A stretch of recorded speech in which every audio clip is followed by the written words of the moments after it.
And we are live. What's up, guys? Welcome to Fed It. I'm here with Andrew from LegalMindset, man. We're going to be breaking down the Tory Lanez and Meg Thee Stallion trial. Guys, it's going to be the most definitive and comprehensive breakdown of this trial on the internet. There's nobody else more qualified to talk about this crap. Let's get into it, guys. It's going to be a good one. I was a special agent with Homeland Security Investigations, okay, guys? HSI. The cases that I did mostly were human smuggling and drug trafficking. No one else has these documents, by the way. Here's what FedEx covers. Dr. Lafredo confirmed lacerations due to stepping on glass. Murder investigations. You see him reaching in his jacket. You don't know. And he's positioning. Been on February 13, 2019. You're facing 2 counts of premeditated murder, Racketeering and RICO conspiracies. Young Slime Life, hereinafter referred to as YSL. The defendants, 6'9", and then this is Billy Seiko right here. Now, when they first started, guys, 6'9" ran with... I'm a Fed. I'm watching this music video. You know, I'm bobbing my head like, hey, this shit lit. But at the same time, I'm pausing. Oh, wait, who this? Right? Oh, who's that in the back? Firearms and violent crime. A.K.A. Pusheisty violated. you're ordered to stay away from the victim. Rapper Pusheisty arrested after shooting at King of Diamonds, Miami strip club, injured one person. This is the one that's going to fuck him up because this gun is not traceable. Well, it happened at the gun range. Here's your boy 42 Doug right here on the left. Okay. Sex trafficking and sex crimes. They can effectively link him to paying an underage girl. I'm going to lock my fifth amendment, right. And the first bomb went off right here. Suspect 2 set down a backpack at the site of the second explosion. Inspired by Al-Qaeda. 2 terrorists and brothers, the Dzhokhar Sarnev and Tamerlan Sarnev. When the cartels ship drugs into the country. As this guy got arrested for espionage, okay, trading secrets with the Russians for monetary compensation. The largest corrupt police bust in New Orleans history. The days of the police are gone. So he was in this bad boy. We're going to go over his past, the gang ties, so that this all makes sense.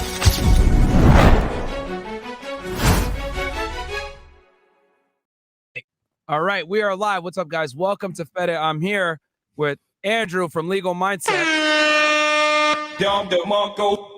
So, guys, quick announcements real quick. freshofit.locals.com. Check us out over there. Rumble.com/freshofit.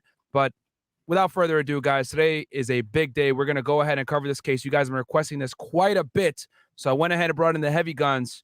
Andrew, I know who you are, but the audience might not. Can you introduce yourself to the people real quick, man? Yeah, how's it going, everybody? I'm Andrew, Legal Mindset, legalmindset.locals.com. Get on that Locals and Rumble train. But I am a practicing Florida attorney, got over 10 years of experience. I've been covering cases like this type of case on my channel for the past couple years.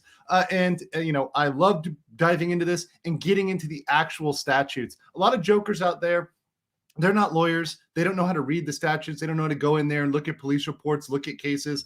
But if you have an actual lawyer who's actually looking at these things, who's experienced with them, which is me, I love doing this, and I do it on a regular basis on my channel, Legal Mindset. So I'm happy to do that here with my good friend, Myron, who has been my friend for a long time, and I'm always glad to come in and help him out with anything he ever needs.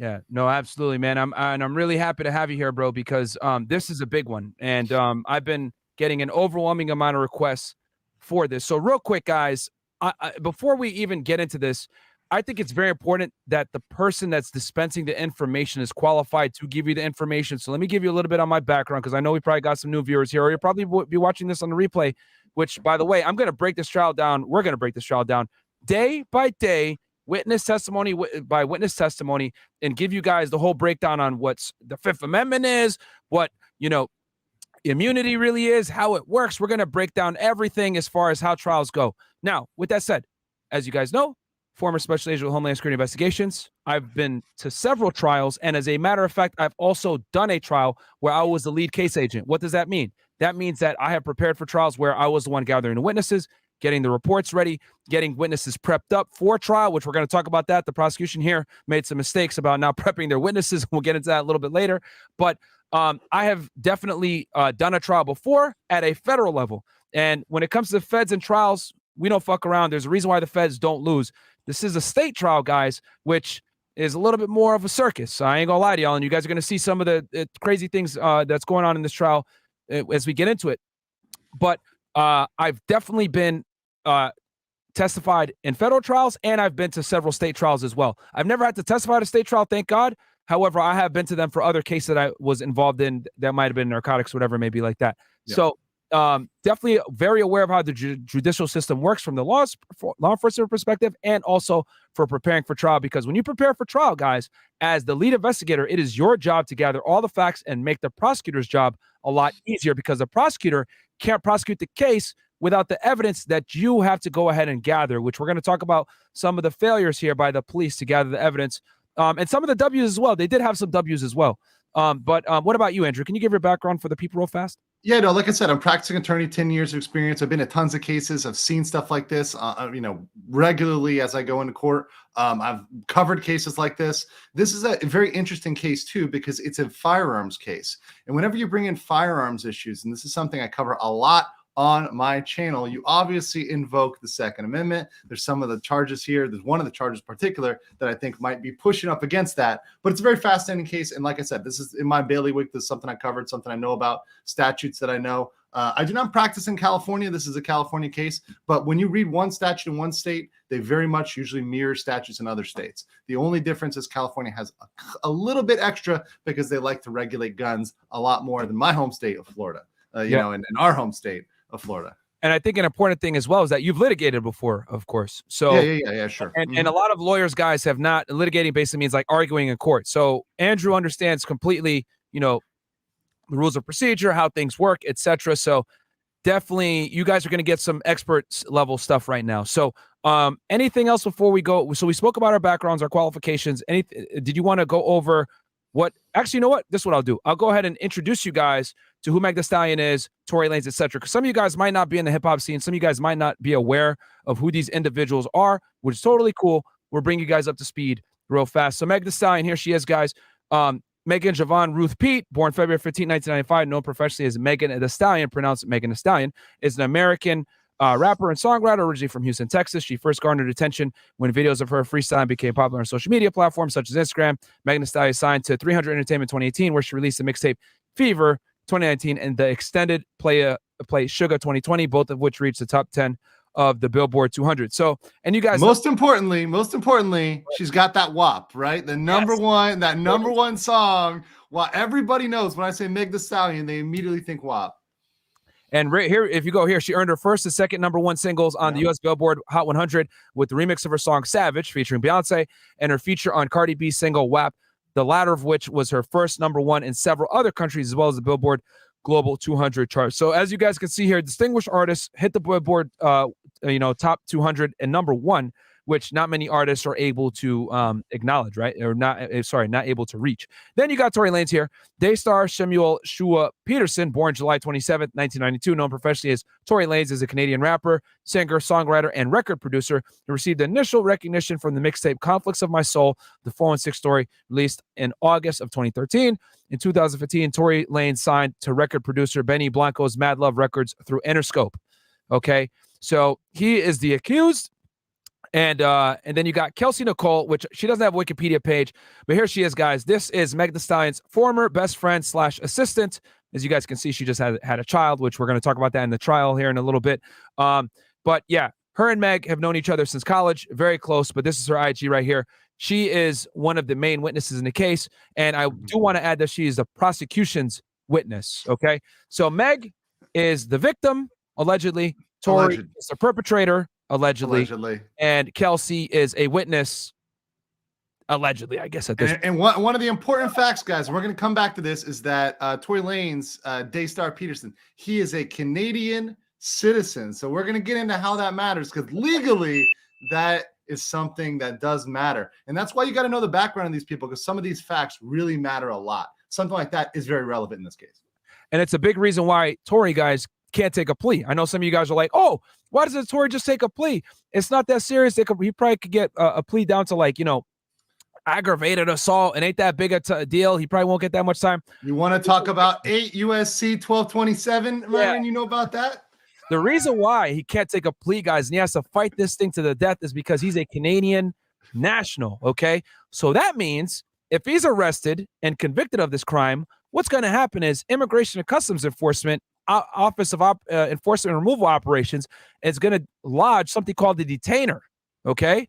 And this detainer means as soon as he gets out of prison, they're going to go ahead and grab him up right as he's getting his bag, like, yeah, I'm free. They're going to get his ass right then and there. And a lot of times the jails will hold the prisoner until immigration comes on their release day, right, as a courtesy. And then they'll pick him up, arrest him. Now he's in federal custody. He's on a plane going back to fucking Canada, and he will be inadmissible. And coming back to the United States, he will be something called excluded in immigration law. So he can't afford to lose this trial, guys, because if he loses this trial, he'll be convicted of felony, he'll be deported, and worst part, he's an entertainer and a musician. We know the United States is one of the biggest markets when it comes to hip hop. If he can't tour and do music here in the United States, it's gonna hurt him significantly because most artists make most of their money from touring, guys. All right. Yep. So this is high stakes stuff here. Okay, so was there? Were you gonna say something? You want to cover? Oh yeah, no, I was gonna deportable offense under 8 USC 1227 is any crime which has a sentence of 1 year or more. So that's a felony offense, right? So essentially anything that's a felony offense is going to get you. That's an easy way to do it. But even misdemeanors, like if they were to go past that, for there's not a lot of misdemeanors that do. For misdemeanors, it's 2 crimes of moral inturpitude will get you deported. Moral inturpitude. So I think he already has the rest for other stuff. So let's say he gets arrested and he takes even a misdemeanor in this case. It could still mess him up where they're going to be like, you know what, bro, you're a nuisance. You've been arrested before. You're causing problems. We're just going to remove you. We're going to revoke your visa because he's probably here on an entertainer visa. So they could just revoke his visa. Like, I doubt he has a green card. So green card's a little bit harder to take, but even then, if he gets convicted of 2 crimes, they get rid of him. And then if he's here on a visa, they can definitely yank that. So people don't understand how hard it is. Like, especially, I'm over here in Seoul, South Korea. That's something I didn't tell you guys here. I'm living in Asia. When you're living in another country and you don't got that passport, you don't got that citizenship, right? You are on a thin fucking line. You are on a thin line. The excuses that they have to deport your ass are wide. You don't have rights like a normal citizen. Your rights are far diminished as a person who's just visiting a country, who's just there on a visa. Yep. So I don't know Tory's immigration status, but more than likely he either has an entertainer visa or he has a green card. If he has an entertainer visa, they could take that for any reason pretty much. And then a green card, they could take it even if he's convicted of 2 misdemeanors of moral inturpitude, or if he's convicted of felony, definitely going to lose that green card. So there's a lot riding here. He can't just plead guilty to anything, guys. So for all you guys are saying he should just took the plea, can't, bro. So I'll hit these chats real quick. Christina, can you pull them up? And then we'll go ahead and get into the first stuff. Stopping by to show love. Thank you so much. Beats by ISO. What else? Anything else? I saw that earlier one about how many states can regulate regulate handguns. Yeah, there you go. How are the states able to bypass the Second Amendment, regulate handguns? They just do it. Let me explain this very quickly. One of the charges in this is, and this is one of the charges against Tory Lanez, is possession of an unregistered firearm. I got it right here. And this is under California Penal Code, section part 6, title 4, division 5, chapter 3, carrying a loaded firearm, right? So this is the one here. You are not a little bit on your side, Andrew. Hit control. Oh yeah. Let me just get this thing real big for you guys. Yeah, I know. I got that laser vision. I got those laser eyes, but let me get down here for you guys to section 6. All right. So you have to be the registered person with the Department of Justice listed as the owner of the handgun, right? Now, this, in my humble opinion, is unconstitutional. This is violative of the Second Amendment. How do states do that? Well, states can do whatever the fuck they want until you challenge the law. See, this is the frustrating thing with states, particularly states like California. Governor Gavin Newsom has said on the record that he knows things are unconstitutional when he passes it, but he knows it is a tactic to delay because someone has to challenge that law to get overthrown. We just saw a huge case in New York versus Bruin, where their registration requirement got overturned, got found unconstitutional by the U.S. Supreme Court. The problem is it goes back to the same New York legislators, the same New York courts to reformulate that. They're going to do everything they can to stop you from legally carrying a firearm. The people that are out there that want to carry firearms, that are doing crimes, that are carrying them illegally, they're carrying them regardless. But they want to do everything they can to stop people from legally carrying firearms. That's something I've been covering on my channel for a long time. So I'm not surprised about this, but I will say, if Tory Lanez was just convicted on this charge, and this charge alone, this could go to the Supreme Court. So wouldn't that be crazy? Tory Lanez versus versus California would be the case. That would be fucking nuts. But we'll talk about whether we think he's going to get convicted or not a little bit later in this. Once we go through all the the evidence. I guess that's a perfect. This case is the BET version of Amber Heard versus Johnny Depp. Wow, okay, what else we got? Anything else, Christina? We got Jay, $100. Thank you so much. When these two guys analyze your case, you know you're in trouble. Yeah, I brought the big guns in. If I brought Andrew in, y'all know it's a big deal. And we're going to go over this meticulously. Don't worry, the timestamps are going to be super fucking detailed. So from this point forward, guys, I'm not going to read chats unless they're 50 and up because I really want to get through this. We got a lot to cover. We're going to go day by day. Is there anything else, Christina, before? Okay, pull them up. And then, guys, do me a favor. Like the video, subscribe to the channel, then also subscribe to Legal Mindset. He's tagged in the title. Let's go ahead and get him to 100,000 subscribers. Get him a plaque. Almost there, baby. Of course, Osama bin Laden, a.k.a. Myron's grandfather, goes, glad to be back for your grandson. Thank you so much, bin Laden. I appreciate it. I thought you were dead, bro. And the buy one BBL, get one free goes, always wonder why the driver was not subpoenaed if he is the key witness and saw everything. That's a good question. We could give you guys theories on that as well. Why I think he probably wasn't subpoenaed. Anything else? Cool. No, let's just rock and roll. All right. So with that said, guys, like I said, like the video, subscribe to both channels, and let's get into this. So anything that let's go over the charges, Andrew, real fast. Yeah, sure. So we got 3 charges. I already brought up the one for possession of an unregistered firearm, right? A loaded unregistered firearm. That's one. Second is assault. Well, it's under the assault statute. Let me pull this up right here. Yeah. And this is under chapter 246.3, which is except as authorized by law. This is 246.3a here.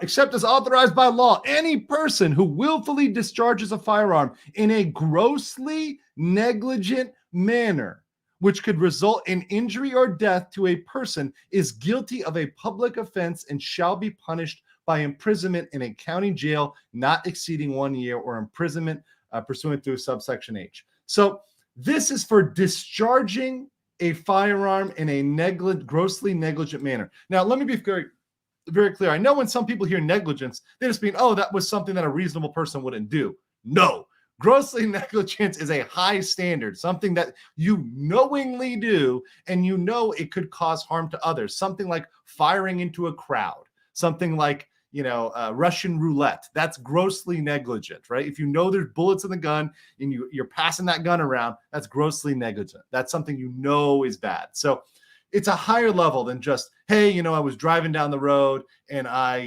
looked at my phone and then I got in a car crash. That's negligent. That's not necessarily grossly negligent. So this is a pretty high standard, not something that is at the negligence standard. That's one charge. And the next charge we got against him is over here, which is 245A1. Any person who commits an assault upon a person of another with a deadly weapon or instrument other than a firearm. Oh, well, this is for other than a firearm. Sorry.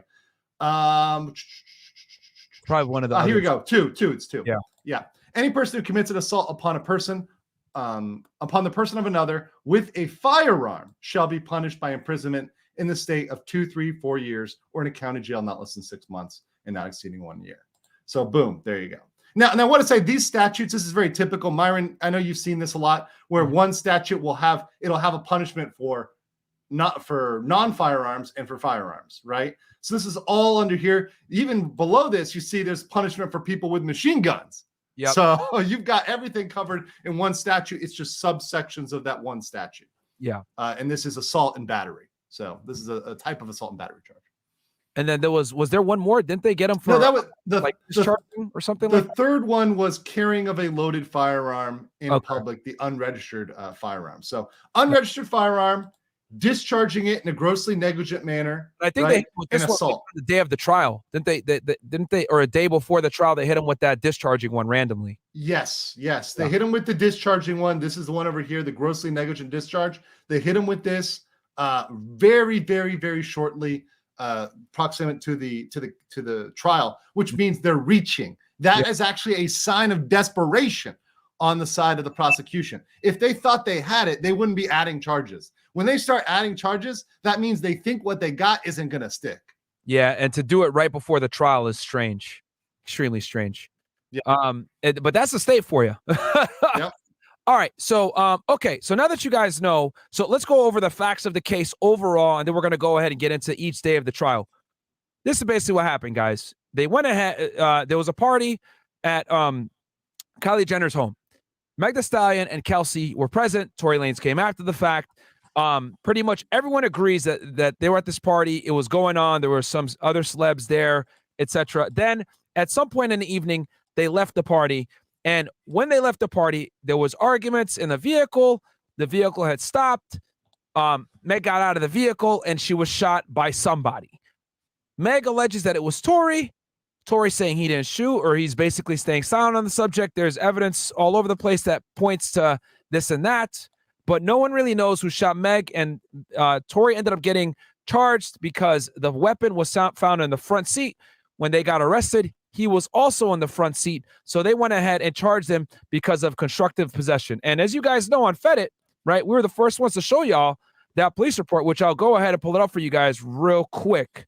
And there's some really good facts in that police report. And Myron went through and found the best facts here and circled them because these are the ones you need to laser in on. Yeah. So here's the police report, guys. Here's the arrest report. As you guys can see, Daystar. And I got to get shout out to Christina. She went and got this police report first. We're the first ones to break it. Okay. This police report. It was a pain in the ass to get, but we were able to get it. And so here's his booking documents and everything else like that. So as you guys know, this happened on the 12th of July. Okay. And this is the charge, carrying a concealed weapon in a vehicle originally. So they ended up arresting him, right? And I'll go over the witnesses here a little bit later, but the biggest thing is, let's see here. Based off the location where the handgun was located and where Peterson was seated prior to being detained, officers formed the opinion that Peterson was in constructive possession of the handgun. Okay. And that's why they ended up arresting him, because he was in the front seat at first when they pulled them over. But let's be clear, constructive possession, what does that mean? That does not mean actual possession. That does not mean he actually had it on him. He did not actually have it on him. They would have said he actually possessed the firearm. It was just within his alleged reach, which is why they say he was in constructive possession of the firearm. Yeah. So, and as you guys can see here, I'm going to show you guys some footage of when they got arrested. Okay. Right. So the DA's office says Lanez, whose legal name is, you guys can see right here, here's the Escalade. Here's Lanez, right, proned out in his swim trunks because they had pool party at Kylie Jenner's place and they were coming back. All right. Man, that sucks, bro. I mean, in the middle of the highway, like proned out. For sure. Right. And then Daystar Peterson. So this is what you call a felony stop, by the way, guys. Okay, a felony stop is when you go ahead and you stop the vehicle. They got lights on it. They're trying to see what the hell's going on. Obviously, the police had information that a shooting had just occurred. They don't know what's going on, so they have to take extreme procedures like this. So here's Meg Thee Stallion now coming out, and as you guys can see, she's hobbling. Shot Megan's feet. And she's in a bikini, so they have her blurred. During an argument in the Hollywood Hills, July 12th. Don't be flashing that WAP. 8-year-old rather was arrested last night, or the night of the shooting, but was released after posting bail. He now faces 2 felony charges and is set to be arraigned Tuesday in LA. If convicted, he faces. And they got Kelsey out, and they pretty much took all of them into custody. Okay, guys. So that's the general facts of the case, right? Because we don't know for sure who shot who. This trial has raised quite a bit of questions, but there was a party. Meg was there. Tory was there. Kelsey was there. They all left together. There was an argument or a disagreement in the vehicle. Meg ended up getting out, and she ended up getting shot. There were 5 shots that were fired. That pretty much has been the story between everybody, but no one can actually conclusively identify who the shooter was. So anything you want to say, Andrew, before we get into the first day? No, I think these are the facts. Like when you go back and you look at it, you have to reconcile these initial facts with what they're saying at trial. And does this line up? Does this line up with the police report, the things we know, the things we see from this testimony? Does this line up with what they're saying at court? Because the whole thing is, you can say one thing at court, right? A year later, shit happens, things go down. You're no longer fucking the guy you were fucking a year ago. You feel a certain way about it now. You can change your testimony, and that happens a lot, especially when you get something that happened a year, 2 years ago. And this is now 2 years ago, right, Myron? This is about 2 years ago. That's a lot of time. It's a lot of time to change your story. Yep. So, okay. So we're going to go day by day here, guys. So day one of the trial is opening statements. Andrew, you want to take it away and explain what opening? Yeah, so opening statements, the point of opening statements is to lay out your theory of the trial. Now, people, human beings tend to pay attention to two things the most: what you say in the beginning and what you say at the end. So it really matters how you start out your case and how you end it. You got to start strong and end strong. And what people are going to check for in that opening statement is the theory of the case. What's the story? So the prosecution is trying to lay out their story. Hey, here's our story. Here's why Tory Lanez did this. Watch us prove these crimes. We're going to show you these things. We're going to prove these things at trial. We're showing you how he had the handgun, how he shot it, how he injured Meg, how he assaulted Meg. We're going to show you that during this trial. And then you have to go and do that. And then your closing is saying, hey, look, we told you we were going to do this and we did this. Mic drop. Bam. And those two things need to be tight. You cannot go and change your theory of the case or change your story during the trial. You're going to lose credibility with the jury. You're probably going to lose some credibility with the judge, and you're just going to completely flop. So your opening needs to be strong, and it needs to line up with exactly what you're going to show during the trial. This becomes relevant, especially for the prosecution. Bam. So now you guys know what opening statements are. Very important, because I agree with you 100% on that, Andrew. The people remember what happens at the beginning and at the end. You go back and you look at the OJ trial. What does everyone remember? If the glove doesn't fit, you must have quit. Yep. Yeah. So they always remember the opening and the closing statement. So, guys, the opening statements, the prosecution always goes first. I want to let you guys know this as well. It is on the prosecution, aka the prosecutors and the detectives and the police, to prove beyond a reasonable doubt that Tory shot Meg Thee Stallion. So you got to understand that the prosecution has got to put the case together, not the defense. The defense is there to kind of question the evidence, but they don't necessarily have to put their own witnesses on. They don't have to really do anything. They just have to defend against the prosecution. All right. Yep. So prosecution always goes first, guys, in opening statements. And what the prosecution basically said in the opening statements, they open up and they say, dance, bitch, dance. Okay. They open with that, which is, as you guys know, what Tory Lanez allegedly said to Meg Thee Stallion before he shot her 5 times. And basically they say there was an argument at the party about Tory's music. Okay. Meg was insulting Tory's music. Meg gets out the car, and Tory, out of anger of what she had said about his music, gets out the car, yells, dance, bitch, and shoots at her. Okay. They said that there was bullet fragments in her foot. And they also said in opening statements, which is going to be funny later on, Kelsey will come in and testify and show you guys that Tory was the shooter and he shot her. Okay. They also show text messages between Tory and Meg and Kelsey where he's apologizing profusely. And they basically use that to insinuate, what is he apologizing for? He's the shooter. We have an overwhelming amount of evidence, etc., which is what you're doing a lot of the times with opening statements. You're posturing to let the other side know we're going to kill y'all. Then the defense goes up and they're opening statements and they say, do you have anything? Go ahead, Andrew. No, one thing on the prosecution, real quick. The prosecution, if there's a crime and there's elements of a crime, they got to prove all of them.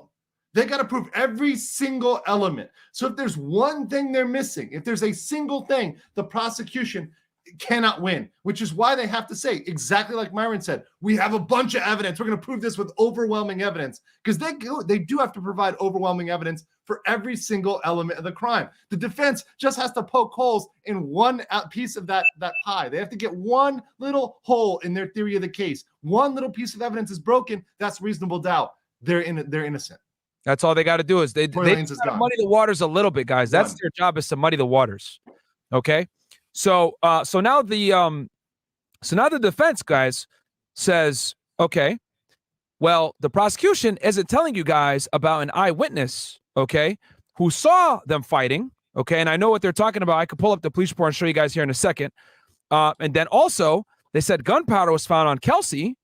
They said the fight wasn't a fight between Tory and Meg. Rather, it was a fight between Kelsey and Meg, because Meg was sleeping with a bunch of guys that Kelsey had dealt with prior, to include Ben Simmons, the baby, and Tory Lanez. Okay, so the defense goes in and kind of shows Meg as a jealous, angry friend who backstabs her friend with men.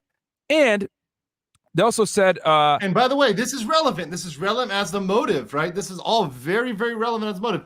Sex, relationships, these are the strongest motives. When people end up getting killed, when people end up getting in altercations, it often is about, I mean, and Myron talks about this on both of his shows, it's often involving a man and a woman for clear reasons we all know about in society. Absolutely. And then they also said that the gun was in the front seat. Meg was originally in the front seat. And they theorize that Tory's in the shooter, Kelsey is the shooter. Okay, now that's very important because they're going to take this theory that Kelsey was really the shooter and run with it. And you guys are going to see how things unfold later on. So that's the opening statements, right? Then the prosecution starts to call their witnesses, okay? They called a police officer that was at this. Actually, you know what? Before I talk about this police officer, I want to show. Actually, no, I can pull that up later. And by the way, the prosecution always goes first. Sort of the order of operation for witnesses is usually prosecution, defense. Sometimes the prosecution gets to open up again after that, and then the defense may get to rebut that. Obviously, within each witness, right? Prosecution calls a witness, defense gets to cross-examine witness. That's the normal procedure for a trial. Prosecution goes first, then the defense. Prosecution can sometimes open up again if there's certain things they need to address, and then defense can rebut that again. So that's typically how the flow of the case goes. Perfect. Yep. And that sets the stage because the first witness they pretty much called, they were all law enforcement officers. Now, so as you guys know, just like Andrew described, the prosecution calls the witnesses typically first because they're the ones that are, the burden of proof is on them. So the police officers typically are almost always, law enforcement officials are always the prosecution's witness, right? So they get one of the police officers that was actually at the scene on the stand that took the initial reports, right? And he's on direct. So when you're on direct, guys, the prosecutor's asking you leading questions. Tell us about your training experience. What did you see when you showed up that night? Tell me about this. Tell me about that. The prosecutor's job is to kind of throw you some softballs, make you look good, make you look credible. And their job is to kind of, nudge you in the right direction as far as like what to say, right? Then the defense goes on cross-examination, which, do you want to explain what cross-examination is real quick to the people, Andrew? Yeah, cross-examination. So there's different rules for direct and cross-examination. Direct examination is really, you're supposed to be letting them tell their story, right? Because they're a friendly witness. They're a witness that you've called up. So you're kind of just letting them tell their story, letting them tell what they saw, what they felt, and what they heard, but not what they heard from another person, what they heard in terms of things going on, right? Because there's always something called hearsay. Hearsay is statements made to prove the truth of the matter asserted, and you need to have the actual person who experienced the thing there in court. So when they're on direct examination, they're trying to give their story of what they experienced. Cross-examination on the other side is not friendly. It is against the interest, right? So you're allowed to ask leading questions. You're allowed to ask questions that aren't friendly. You're allowed to ask yes or no questions. You're allowed to not allow them to explain their story. In fact, oftentimes it's better to just get a yes or a no, because if you let them explain,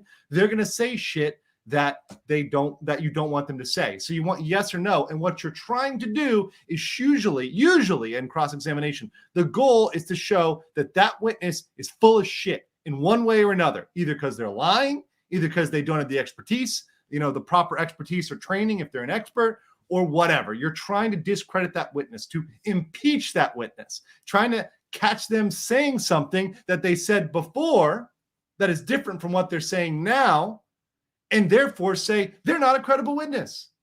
This person is here, they're talking to you, they're not a credible witness. You, the jury, cannot believe them. So that is the chief role of cross-examination. Thank you very much, Andrew. And I say, you guys are not going to get a breakdown like this anywhere else on the internet. You got two experts in the field breaking down this trial for you guys step by fucking step, explaining what each term means. Now, the other thing I also want to say with the cross-examination, when you guys are watching Law and Order and all this other stuff and the lawyers are getting animated and like, is it true that my client did this, blah, blah, blah? Typically, that's on cross-examination. You're grilling the hell out of that witness to make them shake them up, catch them in a lie, discredit them, or best yet, get them to lie under oath.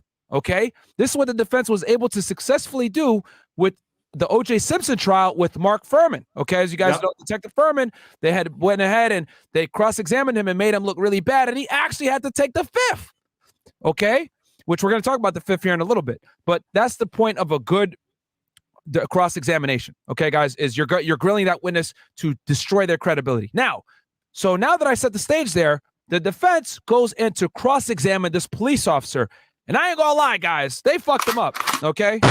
Basically, what they find is the police didn't properly mark evidence at the scene.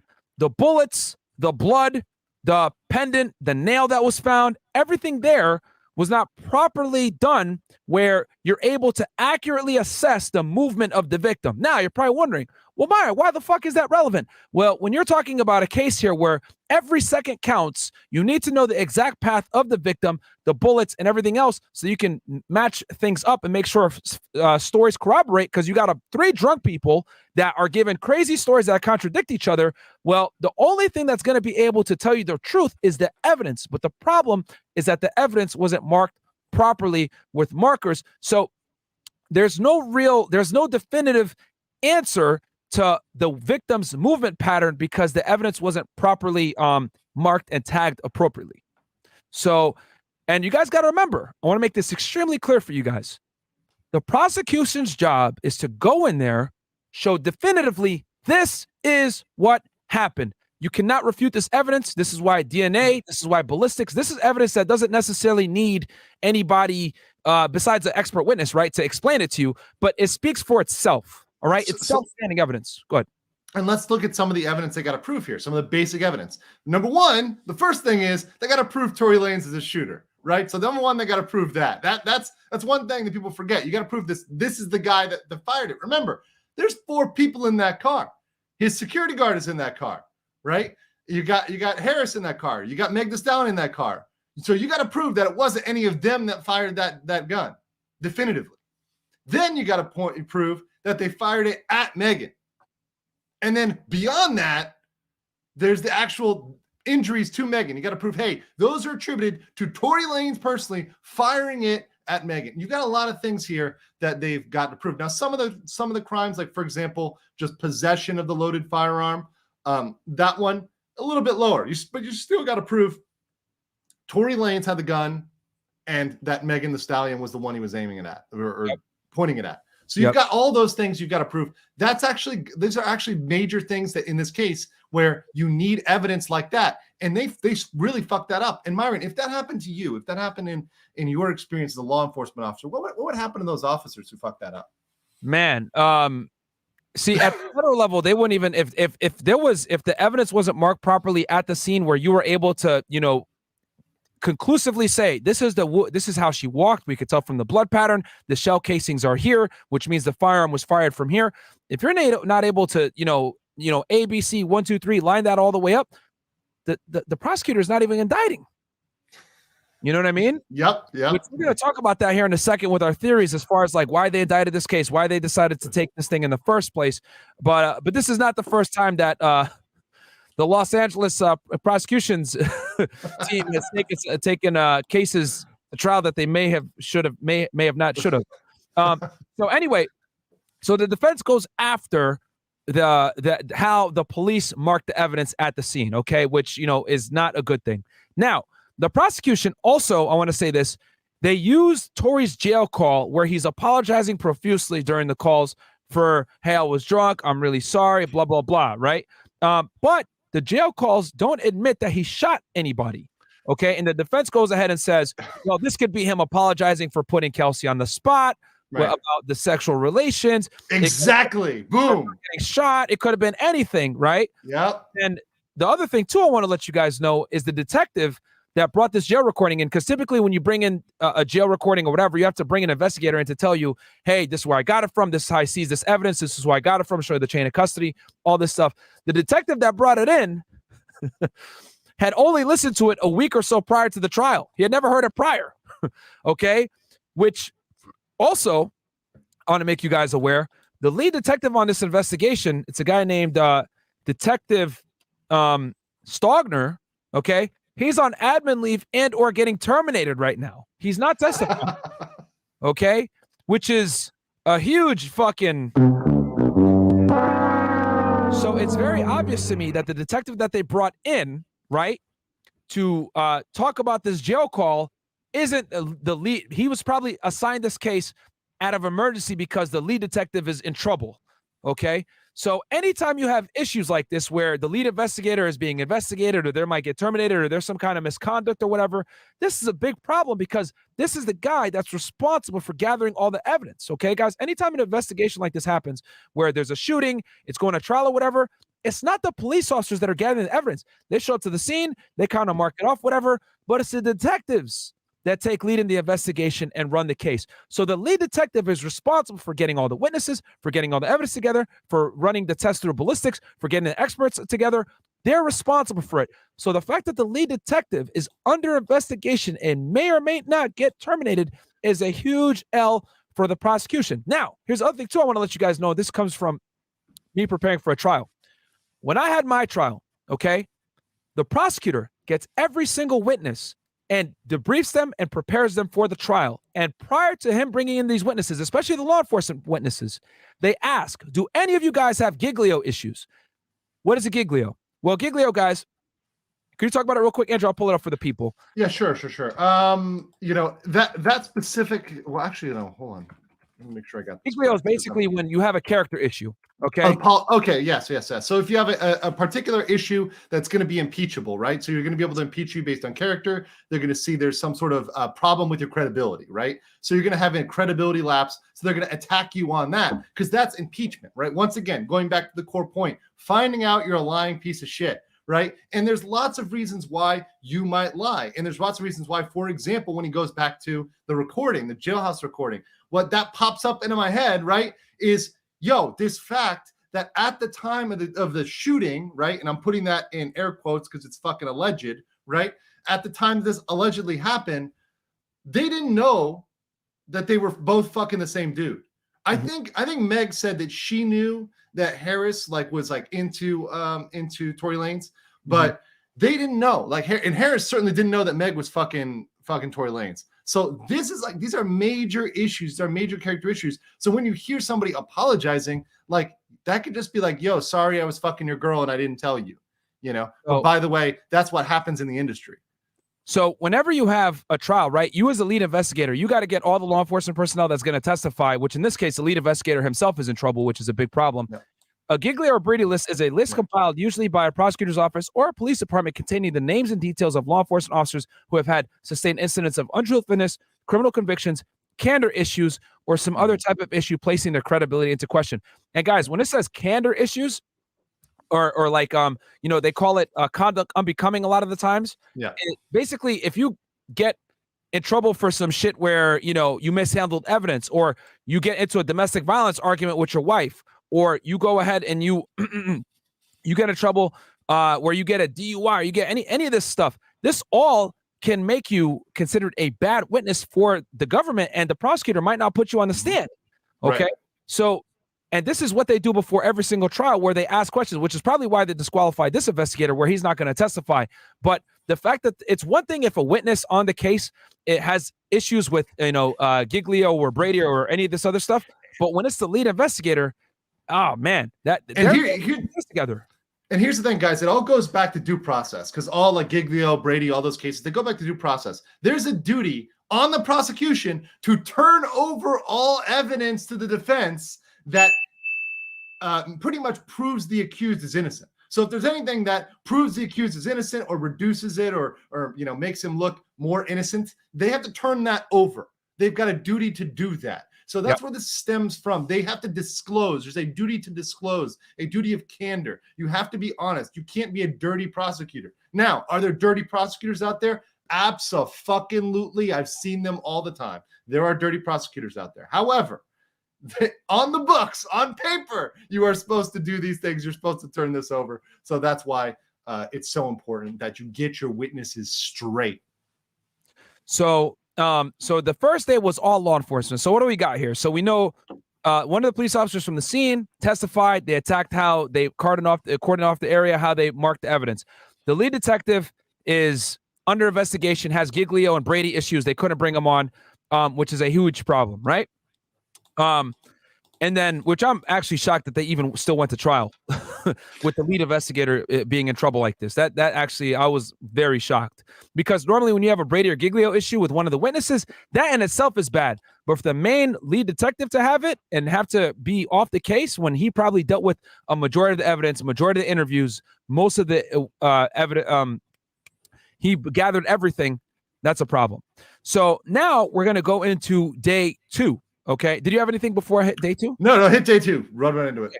So day 2, guys, is Meg's testimony. So Meg Thee Stallion herself goes ahead and takes the stand. Okay. Now, since she's a prosecution's witness, prosecution hits her with the direct, as like you guys said, as you guys learned from Andrew before. Direct typically is more friendly. They're a friendly witness. They're going to ask them questions to get their side. They want to get the entire story. Now, I also want to say this too, and Andrew, I want you to chime in on this. Typically, when witnesses, like the witness that was the most affected, whether it was someone that got shot, stabbed, or whatever, their job is to go on the stand and make you feel bad for them. Their job is to appease at the heartstrings. That's what they're going there to do. They're there to cry. They're there to kind of create this aura of, look at me, I'm the victim, feel sorry for me. Because you guys got to remember, all of this is being done in front of a jury. Okay? Yes. Boom. That's it. Go ahead. And people do not like, juries do not, in general, if you said, random person off the street, do you like throwing people in jail? They're going to say, fuck no. People do not like putting people in jail. And you know what they don't like? Victimless crimes. And especially if the victim doesn't give a shit about the crime, they're like, why are we putting someone in jail for this? Why are we sending somebody to jail for this? Our human nature is not to throw people in jail, despite what people may think. It is not to throw people in jail. And especially with a jury, you've got lots of different people. Remember, there's a jury process, there's jury selection. So typically, it's a pretty fair jury. Maybe it's a little bit more defense bias or prosecution bias, but typically it's a pretty fair jury. So there's going to be some people that really don't want to convict on that. Their inclination, their natural state is not to convict. So if you get up there as a witness, as the person who's supposed to be injured, and you're not sympathetic, or even worse, if you come off as a bitch, if you come off as a liar, they're not going to be inclined to convict. Yeah. So keep that in mind, guys. So go, they ask her on direct, how long have you known Tory? She says for a short amount of time. And they ask her, did you have sex with Tory Lanez? And she says, yes. Okay. Finally, she says that she hooked up with Tory Lanez, which if you guys don't know, okay, and I'll share a screen with you guys real fast here. Okay. Because that's not what she said a couple months ago when she went on this interview with Gayle. Okay. So we'll go ahead and play it real quick. I think I had it right here. In this interview, guys, they asked her, did you have sex with Tory? And she basically dating. What was the nature? Okay. So what was the nature? We're not dating. We were really close. We were friends. We hung out. And his mom passed too. So when I felt like we were bonding over that. And did you have an intimate relationship with him? Okay. Look at her eyes. Look at her eyes, Myron. Read that fucking body language. Look at that. Look at that shit. I want y'all to pay attention to what she says. Did you guys have a relationship? Okay. This is what she says. Like sexual? Yeah. Did you have? Yeah. Stupid. Yeah, sexual. Did you, Megan? Did you have a sexual relationship with Tory Lanez? Yes. That is a direct question, my friends. Okay. Yeah. And she, look at her body language. She's looking away. She's closing her eyes. She's looking down. This is some bullshit right here. This is some bullshit. And what does she say? Christian. Didn't have a sexual relationship with Tory. So bruh. Stop the cap. Yeah, she only counts it as sexual if it's like in the poop shoot. I don't know, what is like what is she trying to define here? It's a whole like a blowjob isn't sex, if I only have sex with them wearing a condom, that doesn't count. It wasn't sexual. Like, come the fuck on. When she said bonding, it was clear they were fucking. It was clear. I mean, Myron, this is the perfect point. When you got these thought crimes out here, you can call this shit right away. You see this lying. You know it. And by the way, why wouldn't she own it? She owns the WAP. Why wouldn't she just say, yo, I'm fucking this dude? Like, how does that hurt her? I don't know. Like from the other thing that like boggles my mind if I was the prosecutor, right, on this case, I would tell her, don't talk about this investigation anywhere. Like, I am shocked that she actually gave an interview and talked about the case on a national television show. Incredible. Like, like what? I mean, yo, what would you say? Yo, this is admissible, by the way. This is admissible. What would you do if you were the prosecutor? Like, would you be shocked that, yo, your star witness goes on a television show and says all this stuff about an active investigation that's going to go to trial, right? And then on top of that, she gives contradictory statements on a television show versus in trial. Incredible, guys. So she goes on trial and she pretty much contradicts herself and says, yes, we did have a sexual relationship, right? And everyone in the audience is like, oh shit, because this is the first time she's actually admitted that she hooked up with Torey, because she didn't want to say it for all these months for obvious reasons. She didn't want to hurt her image. She didn't want to look like a whore, etc. And now that it's all coming out in the trial, and we've talked about this on Fresh and Fit, guys, all the guys that she's hooked up with, because this kind of came into it, her sexual past and her testimony. How long is that list, Myron? I'm just curious. How long is that list for Megan Thee Stallion? I'm sure it's like fucking going on like legal size paper, you know. You Fresh counted up, I think, 10 different celebrities is what Fresh counted when we were on the show, if I recall correctly, because we broke this down on Fresh and Fit. If you guys want to go and break that down, we're keeping this on the legal side, but this all came out during her testimony, how many people she was hooking up with. But we know the baby, Tory Lanez, and Ben Simmons were some of the prominent ones that came out during this trial. But it's relevant. See, the thing is, this is the crossover, right? Because it's relevant as to her motives and as to her credibility. Like, these things are relevant. If she's known to be a person who does this, she's known to have a past with other celebrities. Why did she choose to lie about this one in specific? Why is she lying here? It doesn't make any sense. I mean, if I was the defense, I would play this clip and be like, you can't believe her. Like, what the, but so anyway, so she admits that she had sex with Torey, right? Mm-hmm. Then they ask her about Kelsey. She's been friends with Kelsey since freshman year in college, so they've known each other for a while. She got to the party first. She says that there were a lot of people there, okay? And she said she invited Torey after the fact. Then at the end of the party, it was just her, Kelsey, and Kylie Jenner, all right? She said it got late. She wanted to leave because her wig was coming off, okay? And I'm not, yes, guys, that is what she said, all right? She felt comfortable. She wanted to go home. So she didn't want, Torey, however, didn't want to leave, all right? So they left and they argued in the car, all right? And the argument ensued after Torey says, why are you snaking your friend? Okay, and that's when Torey drops the bombshell that him and Megan had been hooking up, okay? So everyone's arguing in the car, or she says a fight occurs, right? Then she says, she gets out, looks back, and sees Torey shout, dance, bitch, and then he shoots. So he says, dance, bitch, and then she looks back and she sees him. She, however, did not see Kelsey, only Torey. And then she says, Torey was shooting over the window from the driver's side. May have been standing on something. Now, just for reference purposes, guys, Torey is somewhere between 5'3" to 5'6".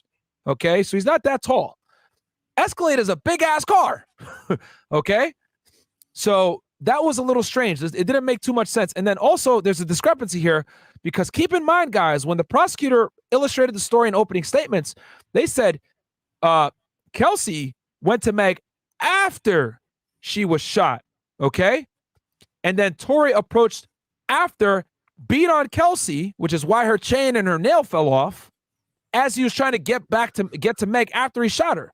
But Meg said she got shot, and then Torey and Kelsey came at her together, which there's, which one is it, right?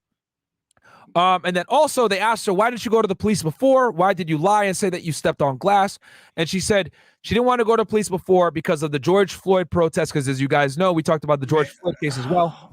Back in May of 2020, in case you guys were living under a rock in the United States here, George Floyd had been killed in Milwaukee? Minneapolis. Excuse me. Minneapolis. In Minneapolis. And he got killed, and there was a bunch of race riots all over the United States at that time. This only occurred about 2 months after. So she did it to protect Tory from getting killed, and she was scared of the police. That's why she didn't go to the police and tell the story straight in the beginning, is what she says. Well, and the thing, but that's kind of, I'm calling bullshit on that, because here's the thing. That's complete bullshit, because she was literally interviewed by police and gave answers. So instead of lying during that interview by police, because she did talk to police, so her being scared of police is fucking irrelevant completely to her lying on the police report. If you want to pull that, I don't know if you still got that one up. Yeah, I do. I do. Her statement that she gave for the police report. And so she was sitting in front of a cop. And by the way, that cop didn't kill her. That cop was perfectly fine with her, let her go, had a nice day, walked out just fine, right? So here it is. Here, highlighted for you. Yep. Pete was transported to Cedars. Go ahead. No, go. Okay. Pete was transported to Cedars-Sinai. By the way, it's the best hospital in LA for lacerations to her left foot. While at the hospital, Pete advised Officer Gomez and Mejia that she was involved in a verbal argument with Harris. She stated that Smith, Peterson, and Harris herself left the location. She did not give officers a specific location and did not give any other information regarding the incident. But she was right in front of the cops, and boom, she said that, hey, there's a verbal argument here. Mm-hmm.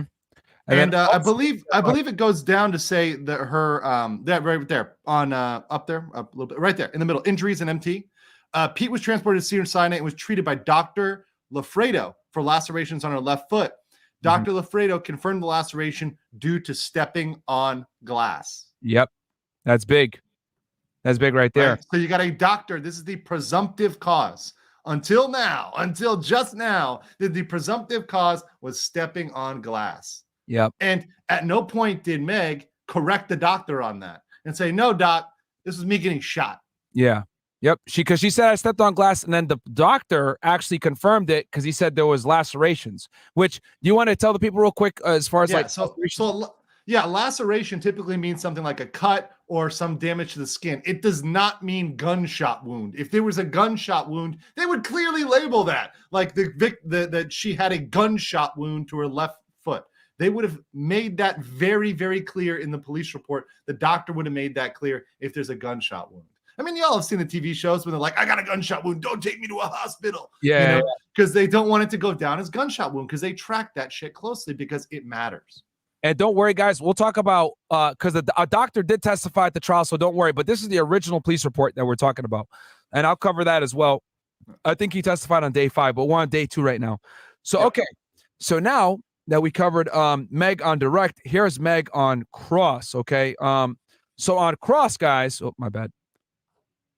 On cross, which, as you guys remember, cross-examination means the defense is now asking Meg questions, which means they're not going to be as nice with her, okay? Which is, by the way, not hard, because she's clearly lied at this point. So their job is actually kind of easy with Meg, because she's already been out there and lying. She's already made contradictory statements. So she tells the defense she denied Kylie told her to leave. Security didn't want to leave, but she admitted that she wanted to leave with Tory, right? So she kind of contradicted herself. She denied Kelsey and Tory had a relationship to a degree. However, she admitted that Kelsey did confront her in the vehicle about said relationship. Then, when she asked about the snaking comment, right, with as far as like her having sex with other dudes, she just said, I don't know. Right, for embarrassment reasons, I'm sure, right? And then Meg was in the front passenger seat, gets out of the car, walks in front of the vehicle, and then this is what she said happened. So just so you guys know what the seating arrangement was in the vehicle prior to the shooting, you got the security guy in the front. I think it was Tory security. Then you have Meg Thee Stallion in the front passenger seat. Then you have Kelsey directly behind her, and Tory was to the left of Kelsey. So Tory was sitting behind the driver. So one more time, because you got this is very important, guys. Security is driving. Meg is in the front seat. Meg Thee Stallion's in the front seat, where the gun was found, by the way. Kelsey is behind her. And then Tory is in the back seat behind the driver. So Meg exits the vehicle, and she's saying this under oath to the defense. She says she gets out the vehicle, right? And Tory gets out of the front passenger, out of the back seat behind the driver, gets around the vehicle, goes into the front passenger seat, gets a gun, and shoots her. Okay? And she said this all happened in a matter of seconds because when she gets out the vehicle, she walks in front of the vehicle, and then she's directly in front, and then she hears, "Dance, bitch," looks back, and she says, "Tory is shooting at her over the glass." Okay? And she wasn't sure if he was standing on something. Now, guys, mind you, from like from a logical standpoint, right? That's pretty quick for him to get out the car, run around, pull the gun out, which was in the front seat, point it at her, dance bitch, and shoot. And also, she said that Kelsey at this point is still in the car, or she didn't know where she was, but she didn't see her around. Okay? So it's very hard to believe those facts. And once again, this goes back to why facts are important. Like when you start trying to make shit up, you know, and you start to be like, this guy did this, this, and this, and this in like the span of a couple seconds, you're like, all right, I'm calling bullshit on that. It needs to be something that people are going to believe. You need to have a credible story that people are going to believe actually happened. And then the other thing I also want to say is she denied that her and Kelsey had an altercation, right? But there was jewelry on the finger and a fingernail on the floor, right? And this all occurred in a few seconds, all right? Of her getting out the vehicle and walking in front and then her getting shot at, right? So there's some discrepancies here, of course. Let's see here. Let me just make sure. Okay. So now that we went over, so Meg's testimony pretty much finished there, right? And she gave heartfelt testimony saying she got shot at, you know, she wished she had died instead versus going through all this stuff. And, you know, she did her job. Her job is to go up there, kind of, you know, take the victim narrative, get the jury to feel for her. That's what you got to do in a trial, guys. You know, it is what it is. And obviously the prosecution is going to prepare her for this, right? So now we get into day 3. This is where shit starts to get crazy. All right. Anything you want to say, Andrew, before I get into day 3? No. I mean, once again, you've seen a story that's constructed, that's looking bad. So the prosecution's chase. We're on day fucking 2, and usually it takes a couple days for the prosecution to fall apart. But they're already hurting at this point. This is not looking good. So always imagine what a jury is thinking as they're watching this shit. Are they saying, is this believable or not believable? Can I get behind this or not? And the prosecution, if they don't start out strong, they're going to lose that jury quick. Yep. Now, guys, real quick, before I get into this, I'll go ahead and give you guys a quick recap, but we got 5,000 plus of you guys watching, so do me a quick solid. Awesome, bro. Like the video, guys. Get us up to we should be at 4K likes because we're giving you guys a really in-depth breakdown. So let me give you guys a recap for some of you guys that have just joined us in the show. All right.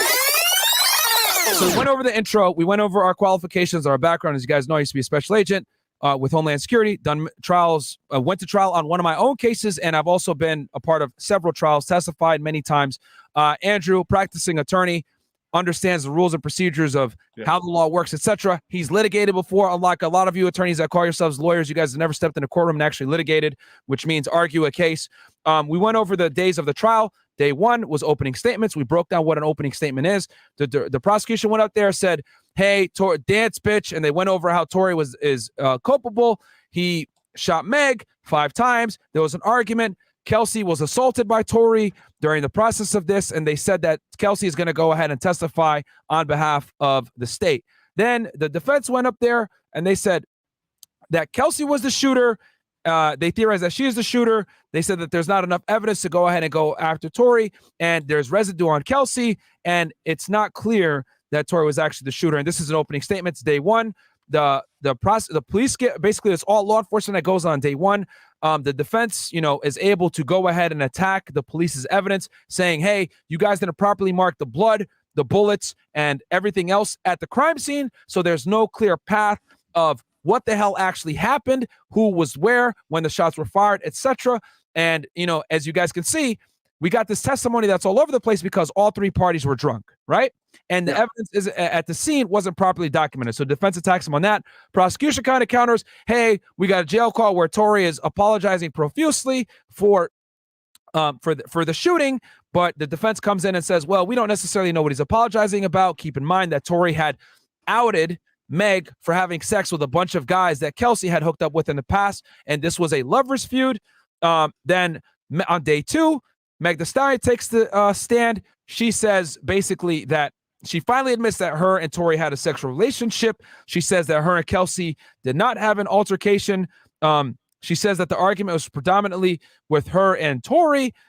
She also says that she walked in front of the vehicle and Tory got out of the vehicle, got into the front passenger side area where she was originally sitting. A gun comes out of somewhere. He yells, "Dance, bitch." She looks back, sees him shoot, but at this time she did not see Kelsey shoot. Okay.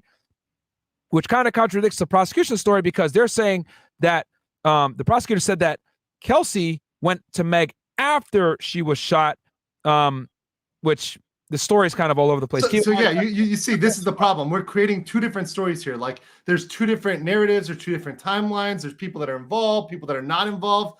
And this is how you know, okay, one of two things is happening here. Either somebody's lying or memory, which is very true. This does happen in trials. After 2 years is kind of suspect. They're either remembering it wildly wrong or somebody's fucking lying.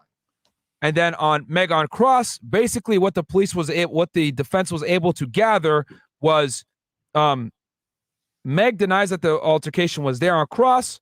However, even though there was jewelry and fingernails on the floor, and then they're able to assess that Meg walked in front of the vehicle. She heard dance bitch get shot 5 times. And she claims that Tory was sitting in the back passenger seat, and this all happened within a matter of seconds. Okay, so that's the story from Meg's side. All right, now, or a summary. Now we're going to get into day 3 of the trial. All right, guys. Now Kelsey takes a stand. Okay, and who is Kelsey? Kelsey is Meg's assistant / best friend. And keep in mind, guys, that she's a prosecution's witness. So as we discussed before, when a prosecutor's witness comes up, prosecution gets first crack at them on direct. So as soon as Kelsey sits in the chair, she goes ahead and takes the 5th Amendment. 1, 2, 3, 4, 5th. Yeah. Now, Myron, I think you've got the 5th Amendment pulled up, my friends. Let's give everybody a little quick refresher on the 5th Amendment. Yeah. So the 5th Amendment, you guys, is stemmed in our Constitution. Yes, it is.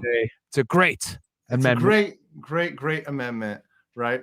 All right, so you've got the 5th Amendment here. You know, no person, hold on, let me blow this up here. There we go. Okay. No person shall be held to answer for capital or otherwise infamous crimes unless a presentation or indictment of a grand jury, except in cases arising in the naval, land or naval force or in the militia when actual service or time of war danger. By the way, that's why military does not play by the same rules as people not in the military. They don't have the same rights.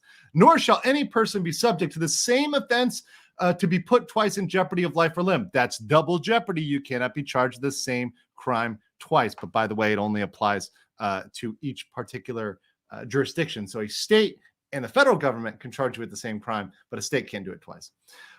Nor shall be compelled in any criminal case to be a witness against himself. Boom, there it is. So the 5th that we're talking about, there's a lot of rights in here, but the 5th we're talking about is you cannot be compelled to testify against yourself. What does that mean? If what you are saying is going to force you, if saying something in court is going to implicate yourself and open you up to a potential crime, you can plead the 5th. Bam. And mind you, there's a lot of different crimes you can be opened up to. Even, for example, perjury. Mm-hmm. Right? Perjury is something you can be opened up to. Absolutely. So you say, hey, listen, if this is something that can get me in trouble, if this is something that you guys can come after me for, I'm pleading the 5th. Now, Myron, as an LEO, what do they typically offer? Their own witnesses when they need to plead the 5th. What do they do? What do they throw out there as a bone? Now, they go ahead and they offer her immunity. Okay, guys? Which, let me tell you guys this, and I want to make this very clear. If you're the government and your witness gets on the stand and says, I'm taking the 5th, that is fucking crazy to me. Because when you have a witness for trial, guys, you prep your witness. You get them ready. Okay, this is the testimony that we're going to, here are the questions. Here's what the defense is probably going to ask you on cross, etc. You got to prepare your witness because you guys got to remember that regular witnesses don't understand how the judicial process works. They don't understand how questions work. They don't understand the severity of lying under oath. You have to explain all these things to them before trial. So the fact that she was a prosecution's witness and took the 5th, I was like, what the fuck is going on here? Like that's unheard of. Okay. What the fuck? So She takes the fifth. So the prosecutor offers her something called use immunity. Okay. Let's explain this difference because there's different types of immunity. Use immunity is under 18 USC 6002. But Myron, what's the difference between use immunity and the other type of immunity, which is transactional immunity? So the use immunity, guys, right, is when they basically can't use anything that you say in the testimony you're about to give against you. All right. Particular to that testimony, right? They can't use any of the statements you make against you in that particular testimony. Transactional, though, covers you even more. And that's basically they can't charge you with anything on that crime on that day, essentially. It's kind of like almost like a full protection. Now, just so y'all know, this happened in the middle of the trial. So and the prosecutor gets caught with his pants down. So he's like, what the hell are we going to do? So they have a sidebar, which do you want to explain to them? Yeah, so sidebars, you go talk, the lawyers come up, the judge comes up, you talk about it, right? But you're not in presence of the jury because it's stuff the jury doesn't really want to hear. And by the way, this looks really fucking horrible because the jury did see her plead the fifth. They got her up on the stand. She gets there, sits her ass down. She pleads the fifth. That looks horrible to a jury. That looks absolutely insane to a jury. And they're going to understand that there had to be some wrangling to get her back in. It's not a good look. It's really a bomb against the prosecution.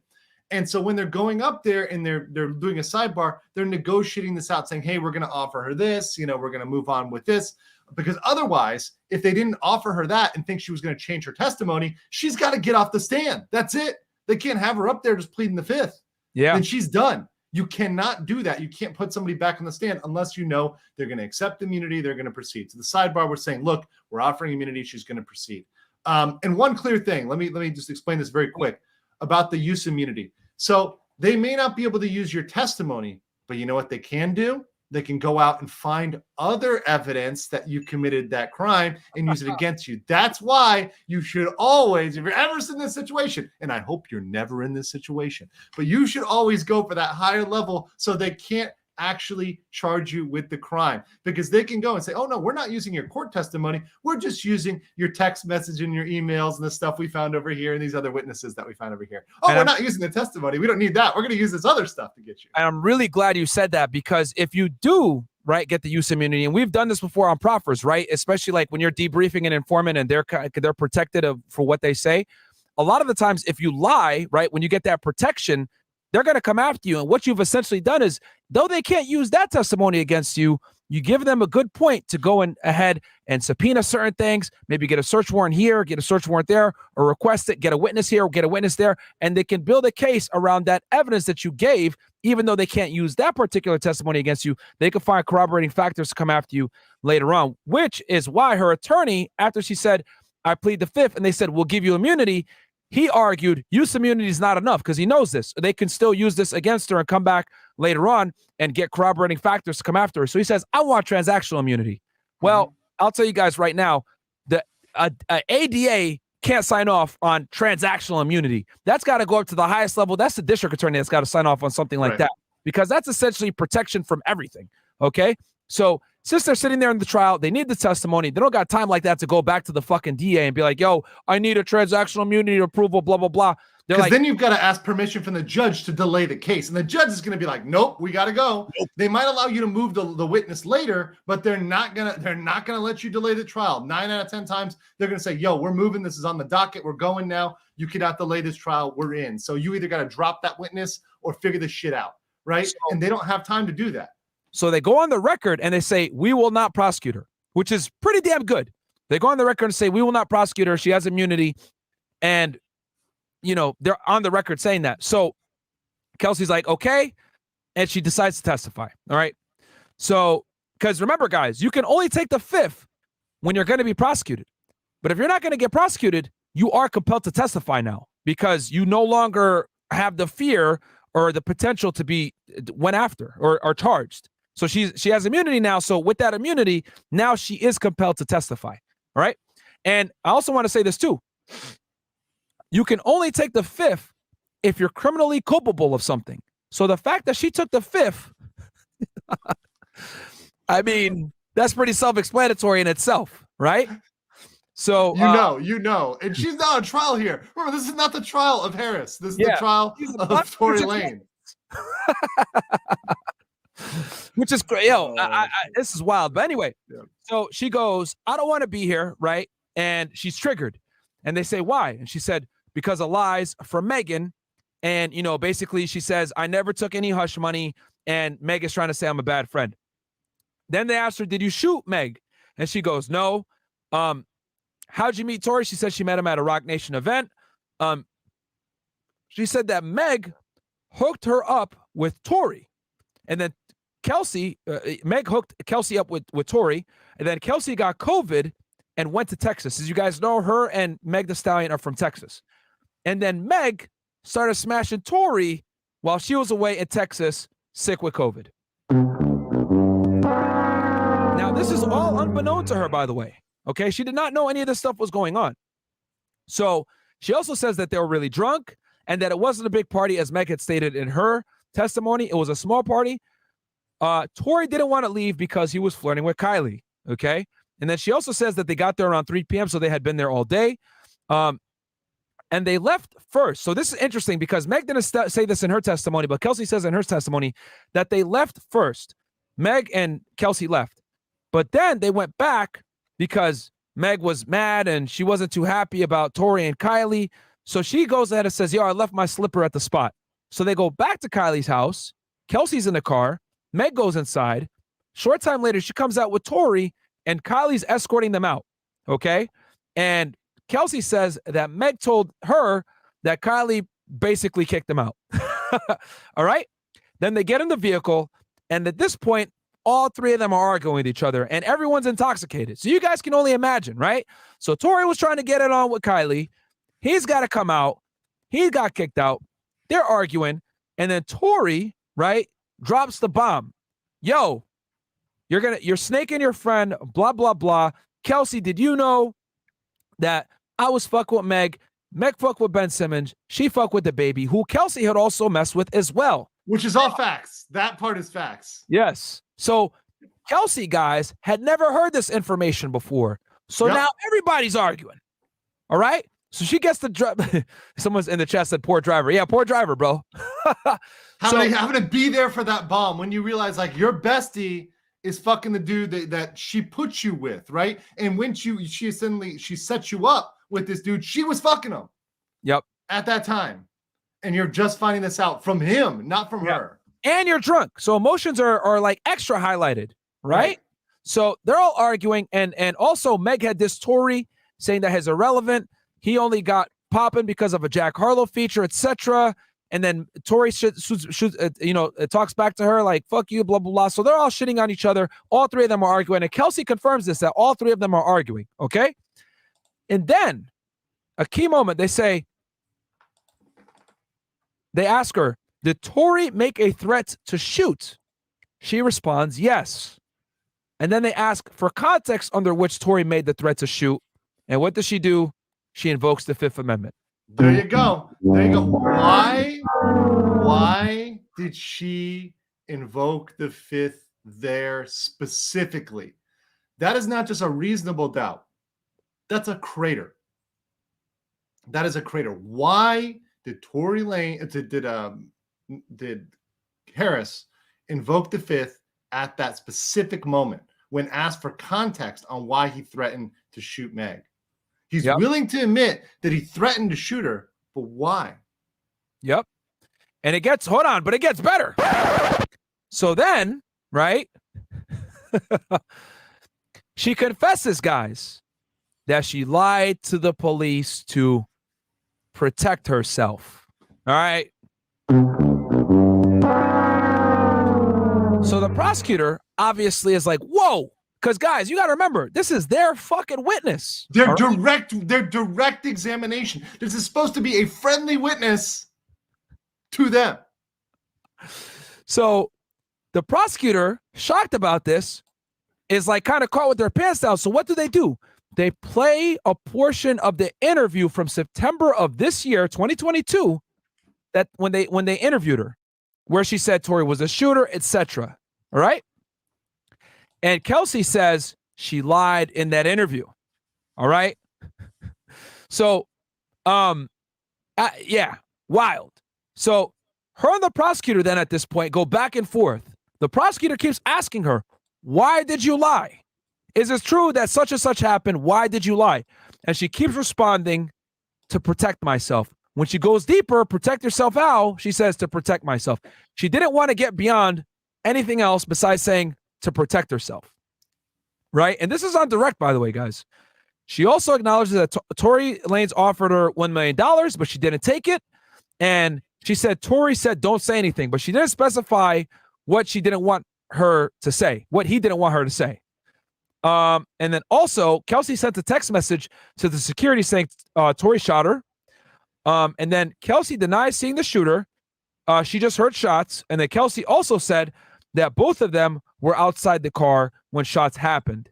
However, Meg said Kelsey was in the car, or she didn't see her at all, right? But Kelsey confirmed that both of them were actually outside the vehicle when the shots happened, right? So, yeah, crazy stuff. So then, now on cross, so the defense goes ahead.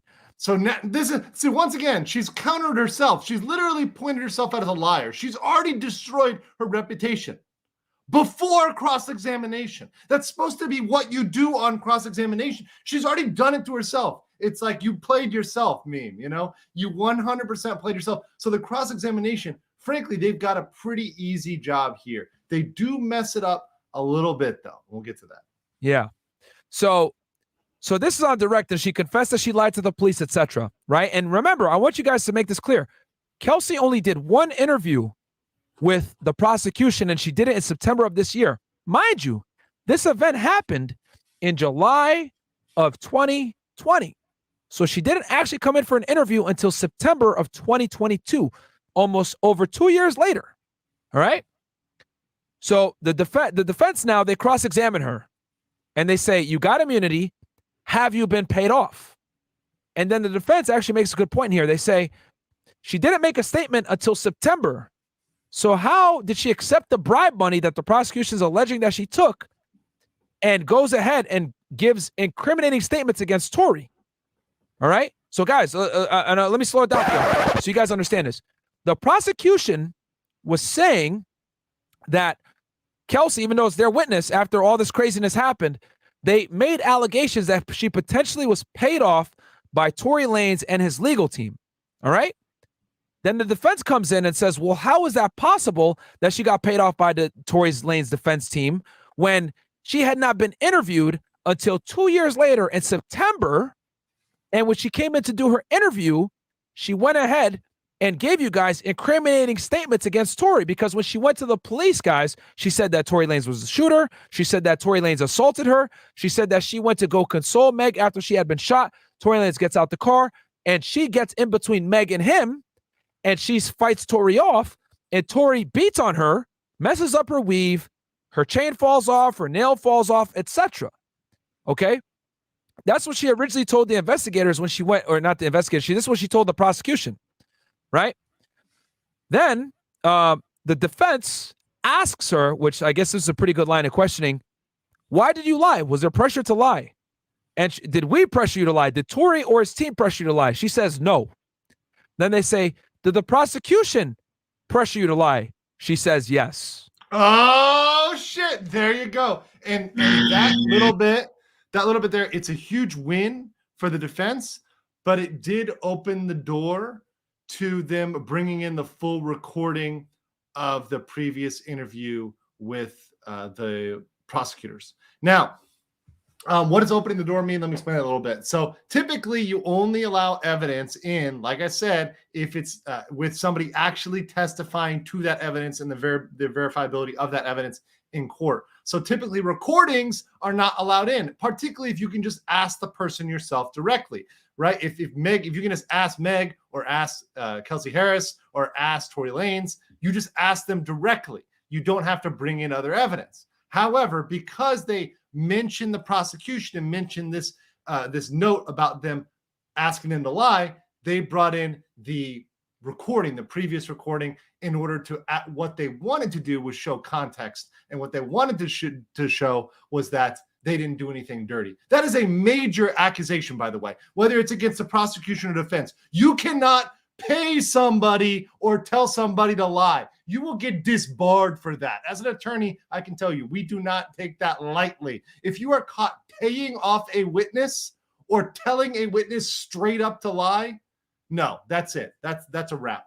That's a wrap. Now, lawyers have very creative ways. I know lawyers that have creative ways of talking about this, of not telling them to lie, but telling them to be careful about stuff. Yes, lawyers can do that. But you cannot tell somebody to get up there on stand and lie. Not permissible. It's a huge ethical breach. Yeah, and not to mention criminal. You could definitely get some criminal charges for that as well, besides getting disbarred. Okay, so she goes ahead and she confirms that there was a physical altercation between her and Meg, but she said it was only a bump, which, I mean, okay. What are you talking about? A fist bump? What are you talking about? A shoulder bump? Like, what are we talking about here? Which is kind of strange because a bump would knock your nail off and your chain on the floor, and, you know, there's clearly a physical altercation. So, so basically the story she said before about Tory Lanez assaulting her and shooting at Meg or whatever, she said all of it was a lie, guys. So all of that testimony is basically thrown out now. Okay. So she also says her and Meg haven't spoken since that night. And then the defense asked her, did you hear Dad's bitch? And she said, now, where do you think that came from? Right. Which you could take that for face value, what it is. Yeah. And then the defense asked her, the defense asked her about Tory Lanez having a deal with Rock Nation and that falling through before the incident happened. She did not know about it. And then Kelsey confirmed that Meg was mad about the Jenner situation. She also said that Meg was mad when she left and they went back for the sandal. And then she also said Meg got out originally the vehicle in a bikini and they coaxed her and she sat at a bus stop and then they coaxed her to get back into the vehicle. And then they stopped again and that's when the shooting happened. And Meg had denied this in her testimony. She only remembers getting out one time. Okay. And then the prosecution is gonna, and then, okay, so day 5 now, right? So that was day 4. So obviously Kelsey had 2 days of testimony, guys, because she threw a wrench and everything. And honestly, the prosecution now at this point, they're throwing anything at the fucking wall because she kind of messed with the procedures and the judge isn't too happy about her recanting all her statements and saying, I'm going to take the 5th and, you know, delaying the trial or whatever. So now the judge is like, all right, I'm going to let anything in as far as like, you know, because now the prosecution said, oh, we got some other text messages we want to bring in. Oh, we got a detective that can verify that Tory Lanez was doing some things on Instagram. And normally this stuff would never be allowed into trial. But since Kelsey kind of came in and went back on her story, he's like, bro, we got to get the truth. So basically he's allowing in other pieces of evidence that otherwise may have never been able to be allowed in. What's your thoughts? Quick point on this. I think this is a sign of desperation on the part of the prosecution.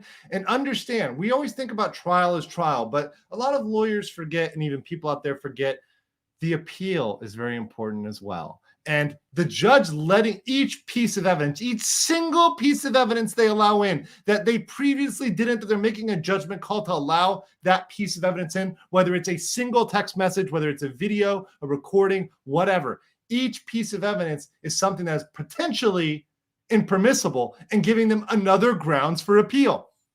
So if, let's say, hypothetically, Tory Lanez is convicted here, all these things they're doing, all these things that normally wouldn't come in, they're allowing in, these are all appeal points. And honestly, each one of them gives Tory Lanez a huge chance to recover, even if he's convicted. So frankly, the defense, through the prosecution's desperation, has actually got a big win here. Even if they were to lose at trial, I think they have a massive chance to win any appeal, even if he was convicted, because they're allowing evidence in that they shouldn't have to allow in. But they're only doing that because they're fucked, because Meg Thee Stallion and Kelsey Harris did not give the prosecution what they needed to convict Tory Lanez. And also something that we found this interesting right before the pod, and I'll show you guys this as well, is that hold on one second. If you go back to the police report, guys, all right, I'm gonna and I highlighted this for y'all real fast. So here is after the incident, right? My partner admonished Harris per LAPD form 1503. Their LAPD form, guys, is the Miranda rights. Okay, because remember, they're showing up on the scene. They just know someone had been shot. They don't know who the shooter is. So to be safe, they're gonna Mirandize everybody, right? She responded, yes, yes, and yes, and yes. When asked if she wanted to talk about what happened, Harris said, "I really want someone to represent me." Why is she saying that? Now, what I'm saying, this is a relevant question. Like, why does she need that representation right away? Now, the other thing, too, is that our investigation revealed that on 7/12/2020 at approximately 4:30 hours, a physical altercation between Harris and Pete, remember, guys, Harris is Kelsey, Pete is Meg Thee Stallion, occurred at 1841 North Nicholas Canyon Boulevard. An unknown suspect fired approximately 5 rounds. Smith, Peterson, Pete, and Harris entered the black Escalade and flee southbound on Nicholas Canyon Road. Based on Peterson's scenic position and the position of the firearm, Peterson was the last person to have constructive possession of the firearm. And as you guys know, when they fled the scene, he just jumped in the front seat. And when they stopped them, he was with the gun, which was in the front seat underneath like a Gucci bag, if I'm not mistaken, some kind of bag. And once again, this is like you're playing musical chairs. She just happened to be the guy that was sitting there next to the gun. That does not imply he's actually the one that fired, had possession of the gun. And from what I understand, there's not enough proof. They never presented, or the case in trial has not presented evidence that he's actually the one that fired him. Conclusive evidence. Testimony is one thing, but actual fingerprints on the gun, other things that might be able to say, hey, he's the one who fired this gun at that point. And I got evidence for that one as well, which I'll share with you guys here in a second. But also I want to point out that this witness, Kelly Sean, advised he lived on 1841 Courtney Ave. He stated he heard arguing outside his bedroom. He looked outside and observed a black Escalade. He stated the passenger door was open and observed 4 suspects, 2 females and 2 males. Kelly stated one male was heavy set and the second was a thin build. He stated the rear passenger exited from the vehicle, one of the females, and began fighting with the other female. Boom! So we have a witness, Sean Kelly, who is saying that these bitches were fighting. And once again, this is something that you're getting from a neutral party. You're getting it from somebody who doesn't have an interest here, who's not screwing somebody else, who's not involved here. There's no emotions. There's no politics. A neutral observer who says this, and they give some pretty good details. I mean, they're accurate about them. For example, the fact it was a black Escalade. They noticed these details. So this witness actually seems pretty reliable here. So, and I think this is the guy that they're probably going to call, by the way. Because they are going to call one of the witnesses, and I think this is going to be the guy. They didn't name him, but I'm pretty sure this is going to be him. So at one point, Kelly observed one female crawl out of the black Escalade and onto the driveway of 1841 North Nichols Canyon. Kelly heard approximately 4 to 5 gunshots. Kelly stated both males were punching close fists one of the females and dragged her into the vehicle. The vehicle fled southbound on Nichols Canyon Road, briefly stopped at a driveway, and continued southbound towards Hollywood Boulevard. So, hey, you know what I mean? You got an eyewitness saying that the 2 females were fighting, even though Meg was saying that there was no physical confrontation between her. And then Kelsey said there was a physical confrontation, but she downplayed it and said that it was just a bump. So it's probably somewhere in the middle here, right? Okay, so let's go ahead and get into day 5 of the testimony. This is where the DNA experts come in, guys. All right? So day 5 of the trial, just like Andrew said, they played the entire interview with Kelsey and the prosecutors, okay, where she gave the testimony about Tory Lanez shooting, assaulting her, being the main guy, etc. Right? And hold on, Myron, this was a little bit weird, wasn't it? The recording was a little bit weird because it was recorded with prosecutors, but not with law enforcement, right? Yes, there was no detectives during this interview, which. I don't know what the hell they're doing over there with the Los Angeles District Attorney's Office, but the fact that they went ahead and conducted an interview with a witness without an investigator there baffles me. Because I'll tell you guys this from my personal training and experience when I was an agent. Prosecutors aren't involved in interviews until after the judicial process is kind of underway, and there's always an investigator there because you typically don't want prosecutors to be direct witnesses. You cannot make them direct witnesses. You cannot make the person who is prosecuting the case a witness in the case. You've got to remove them from the case. So are you going to remove that prosecutor so you can put him on the stand to testify to the recording, to testify to that interview? No, of course you're not going to do that. So this move by them, it was either brain dead or, I mean, I don't know what's going on in LA. Utter incompetence. LA tax dollars at work. I don't know what to tell you guys. And the other thing too is there wasn't an investigator there. The prosecutors did it. The only time I've ever seen prosecutors like run interviews typically is if it's like a deposition, which this, to my knowledge and understanding, was not a deposition.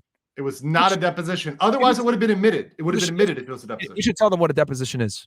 Yeah. So a deposition is a on the record, under oath, transcription. There's questions that are asked by both sides for a witness. It is on oath. It is admissible in court. It's part of discovery. You sit someone down, usually for multiple hours, sometimes the entire day.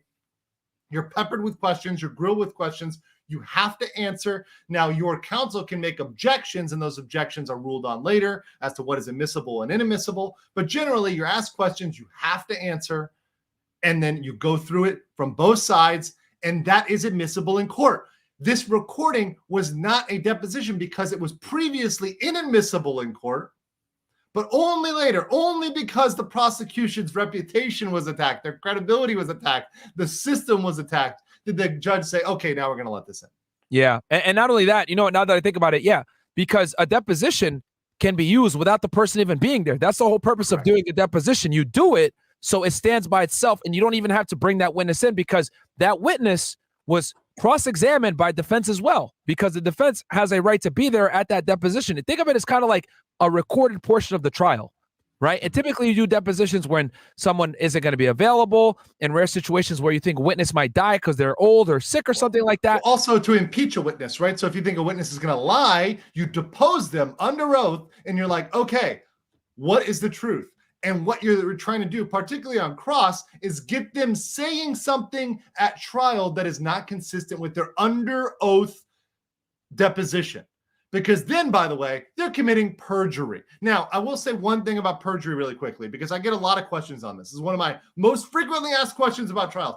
Andrew, are they going to charge them with perjury? Okay, on the books, they could.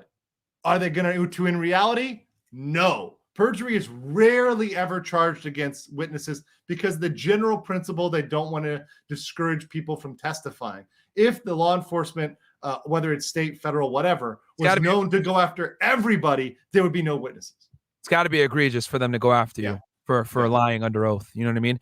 It can be done, but it's got to be pretty egregious. Most can be done. It's got to be really bad. Like Martha Stewart, or when they don't have anything else, then they'll come after you for false statements. That's how they got. They were gonna get Martha. Martha was going down no matter what. They're like, fuck that shit, bro. We know you. We know you were insider trading. We got you. 1001, 18 USC 1001, false statements. All right, so day 5, guys, they play the full interview, okay? Because Kelsey royally fucked up as a witness for the prosecution, right? And in her interview was very detailed. She gave details about the party, when she showed up, it's intricate details of who was there, etc. Right? She told them Torey hopped in the front seat and shot Meg. She said that jewelry on the floor was because Torey attacked her, right? When they asked her about the jewelry and the nail on the floor. And then she didn't say that Meg and her fought, which, as you guys know, when she came in the second time at the actual trial, she said they did have an altercation. Okay, even though she downplayed and said it was a bump. Then the DNA experts came in. They said that the magazine was tested and 4 DNA profiles were found on the magazine of the firearm. However, Torey's was not on it, which is a W for him. Then that is a massive W, by the way. That's a huge W. Then they said the gun had 4 DNA profiles on it, but it was inconclusive. But the DNA experts did say, because remember, there's 2 DNA experts. There was one for the state and one for the defense. So Torey hired his own independent DNA guy, and then the state had their DNA guy. But both DNA experts concluded, right, that if Torey shot the gun 5 times, it would be probable that his DNA would be on the gun, which they weren't able to conclusively prove that. Guys, that is massive. If your own expert that you're putting on the stand is not giving you what you want, that is for trial. That is horrible. That's going to look terrible to a jury. Right there, that alone could be the fact that sinks it in the eyes of the jury. Because typically, here's what happens: the prosecution has their witness, and they'll say, well, this DNA looks good. It matches Tory Lanez. We have it on here. And he's one who could be the shooter. He could possibly be the shooter. The defense comes up and says, nope, there's not enough DNA on here to prove that. I use this method to analyze it, and it's some competing valid method. And hey, there's not enough to analyze this, and you can't conclusively say that he was the shooter. And you get a war of the experts. Your expert says one thing, their expert says another thing. That happens at a lot of trials. However, when you have your own expert that doesn't tell you what you want, it's devastating, because we've found at trials over centuries of looking at trials of experts versus late witnesses, people, particularly juries, put a crazy amount of trust in experts. I don't know why you guys trust people with degrees like doctors, lawyers, whatever. Apparently you trust us. I don't know why, but it's your mistake. But the point is that people will really, really, really trust that testimony more than even Meg or even Tory. They'll say, hey, the expert says there's no DNA on here, so it must not be him. That to me, that is huge. That is massive. So, and I found that interesting because both of them were like, hey, it's probable that if he shot the gun 5 times, right, as alleged, his DNA would be on it. And then the Tory's guy took it a step further. He said, Tory's DNA guy said, if he fired it 5 times, it should be conclusively on that. His DNA should be on it conclusively, which at that point, the prosecution, right, did their job, and they went ahead and said, well, how do you know that? What's your, aren't you Tory's witness? Blah, blah, blah. But even their DNA guy said that, yeah, I mean, if someone shot the gun 5 times, it would be probable that you would be able to find their DNA. But Tory's DNA guy said, no, it would be conclusive if he shot it 5 times. So that's when the DNA pushed him a little, the prosecution pushed him a little bit and tried to discredit him. However, their own witness even said, yeah, it would be probable that there'd be DNA on it. Because you guys got to remember, when you fire a gun, there's recoil, okay? There's residue coming out, etc., right? Which also, I want to let you guys know, the defense, when they went after Kelsey, they said that, yo, you had gun residue on you too, right? So that's another interesting point. Okay, what else here? And then also on the last day of trial, Meg's security guard went missing. They can't find him to testify. And to be honest with you guys, weird. It's weird. That's weird. That's a weird fact, man. It's a weird fact, weird timing. But to be honest with you, I don't think he's that important of a witness, because all he really got was he got the text message from Kelsey saying that Tory shot her. So all he would do is come in and be like, on this day and time, did you go ahead and get a text message from Kelsey saying that Tory shot her? Yes, I did. Okay. So I don't really know how that would help too much, but whatever. And then also, I talked about earlier that it wasn't the police, it was the prosecutors that went ahead and did the interview, which was weird. And the cross-examination actually talked about that. Why was it only lawyers interviewing her, and why wasn't an investigator there? And the other good point the defense made was she didn't have immunity back in September of 2022. So she was more incentivized to lie. One more time for y'all.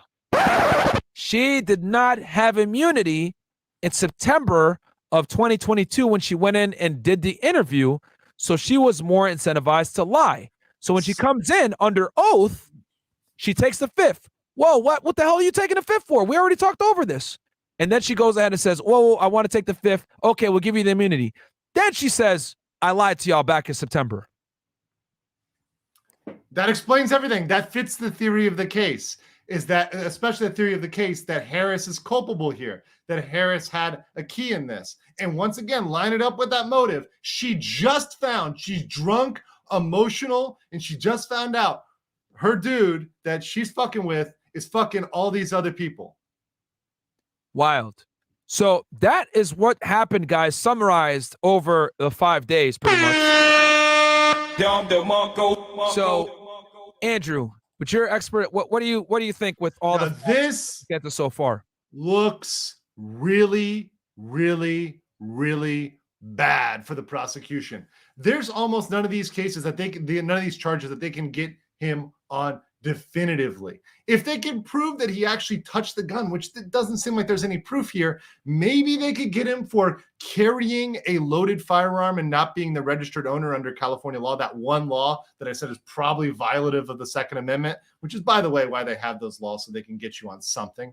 But other than that one, which I don't even think they can get because they lack the DNA evidence to prove he ever touched the gun, I think this entire thing gets thrown out. I think this is a giant L for the prosecution based on what we've seen so far. Unless there's something else they're pulling out in this final week, this looks like a giant L for them in my experience. And once again, you're going to have to convince the jury. It was the prosecution's duty to convince the jury. Did they do that?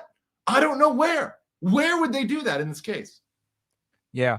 So guys, there's 6,100 plus y'all watching right now. I need you guys to get us up to at least, we should be at like 3 to 4K easily, guys. If you guys want me to give you my prediction on what I think is going to happen, I need you guys to like the goddamn video. And I hate asking this. And I also need you guys to go ahead and take this time to subscribe to the channel and also subscribe to Andrew's channel, Legal Mindset. He's tagged in the title. Subscribe to the channel. Let's get him to 100,000.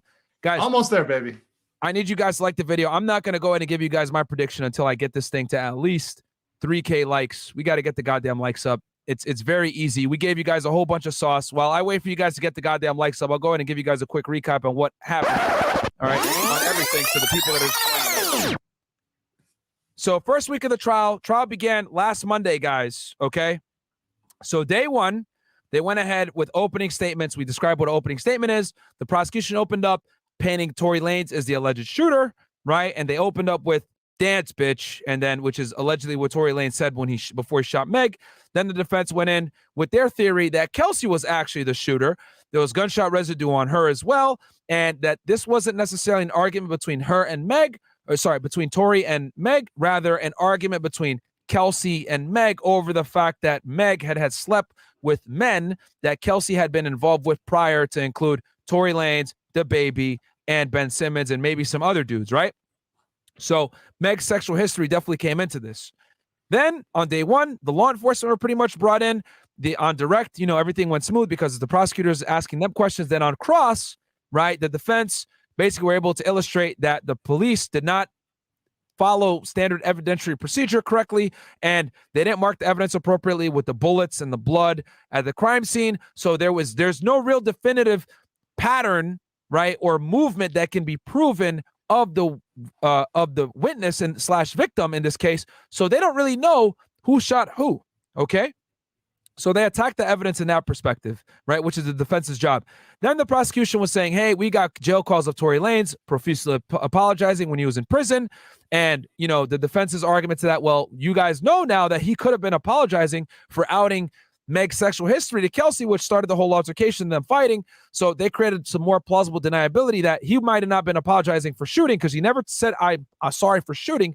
He just said, I'm sorry. And no one really knows for what. And the defense say it could be from outing Meg. Then on day three, right, this is day one. So day two, excuse me, Meg Thee Stallion goes and takes a stand. She gives her story, powerful testimony. I'm the victim, blah, blah, blah. She did a good job of pulling at the heartstrings. She gives a story that, to be honest with you guys, doesn't make too much sense, but go back in the video. I'm going to put timestamps up that goes exactly over what she said in her testimony. Then on cross, she also had some testimony that was questionable, but guys, go back and watch it. I'll put the timestamps up for you guys on the show, so don't worry. And then day three, obviously, the explosive testimony from Kelsey, where she takes the fifth before she even gets on the stand. Well, as soon as she gets on the stand, she admits that she had lied to the prosecution back in September when she had come in for an interview. When asked multiple times why, she said to protect herself. And this obviously builds more ammunition for the defense's argument that she could have been potentially the shooter. And when she was asked if Tory Lanez threatened Meg to shoot her, she says yes. And then they ask, well, under what context? And then she takes the fifth again, which we went over the Fifth Amendment. You only get Fifth Amendment privileges when what you are going to say is more than likely going to incriminate you, which she ended up getting immunity. So, yeah, the prosecution can't really go after her. And then on cross, she went ahead and contradicted a bunch of the things that Meg said, which, will be in detail in the timestamps. And then we went on to day 5, where the DNA experts confirmed that Tory Lanez's DNA was not on the magazine, and that the gun itself had 4 different DNA profiles, but it was inconclusive. And the DNA experts also say that if the gun had been shot 5 times by Tory Lanez, his DNA more than likely would be on it, or should be on it conclusively, according to the other DNA expert from Tory's side. But both DNA people, to note, from the state and from Tory's defense team, both concluded that, hey, it was inconclusive and it should be there if he's fired 5 times. And I guess that's the general overall summary. Yeah. What's anything else you want to add? And we're not at closing arguments yet, so we're not there yet. So yeah, we still got another. Yeah, we probably got. I think my over under, Myron, is I think they want to. And let me tell you about judges. They like to finish things before Christmas. They likes. God damn it! Sorry, go ahead. They like to finish things before Christmas. So I do not think this thing goes longer than the end of this week, including closing arguments. So that judge has probably told them, listen, motherfuckers, I'm not going out here and unboxing some shit with some whiny ass kids and then coming back here into court. The judge is probably, because the judges, they're real people. The jury is real people too. And the jury is going to be pissed off if this thing gets dragged out. Mind you, the longer these things go, it's probably worse for the prosecution, particularly if the jury perceives the prosecution as drawing this thing out. So I think this thing wraps this week. I think we get a verdict this week, 100% in this case. That's where I'm at in terms of I agree with you 100% on that. I want you guys to know, like, when trials occur, the judge, their main focus is getting the jury to not be agitated, annoyed, and for them to be able to, process the case, understand the case, and most importantly, make their ruling on the case as far as who they think is, culpable in the crime or not culpable in this case potentially. So right. The judge's prime concern is always the jury, guys. I mean, when I went to trial, the judge will yell at the prosecutors and or the defense if they stall the trial, because he looks at it like, yo, these jurors are here on their free time. They're they're missing work. They're not watching television. They're not watching certain coverage on this case. They're missing a lot of stuff for this case as a civil duty. So we need to go ahead and respect that. So the judge always wants the jury to not be agitated and annoyed. Good. And another thing too is this has all been the prosecution's case. Mind you, the defense, they can put on a case, they can bring up witnesses, but they don't have to. All they got to do is poke holes, and they've already done that. And in fact, the prosecution is probably its own worst enemy at this point. So the defense doesn't need to get up there and give a lot. They just have to go up there, poke a couple holes in the story of the prosecution, and that's it. They're done. They can sit down and they can rest their case. So I think we're going to see not too much from that. And also remember, and this is very important, is that Tory Lanez is probably not going to testify in this. He's probably taking the fifth, because which in this case, as his attorney, if I was Tory Lanez's attorney, I would say, do not get up there, take the fifth, sit down. There's no reason to get up there. It's just going to look bad. They're just going to be able to ask you questions, attack your credibility, get into things that might make you look bad. Do not get up there. So I expect that Tory Lanez will take the fifth and will not get up there to testify. Good point. You know what? Since we're on this topic, let's talk about potential witnesses that they're going to bring in. They talked about potentially bringing Kylie Jenner as a witness. Which would be bombshell. I mean, that would put some napalm on this bitch if Kylie comes in. They talked about, obviously, that witness that saw the fight. They're going to bring him in, the security guard, and then the defense wants to bring back one of the police officers, which that's not a good thing. They probably want to cross him some more and attack the prosecution's case even more so. They also want that detective to come in, but that's not going to happen. The one that's under investigation at Stockton or Stagnant, whatever his name is. I would love to see Kylie come back in and be like, "Yo, these hoes were mad because he was just trying to smash me." Like, that would be the nuclear bomb on this case. Yeah. So those are the witnesses that are more than likely going to come in. But I agree with you, Andrew. They're 100% going to want to wrap this up before Christmas.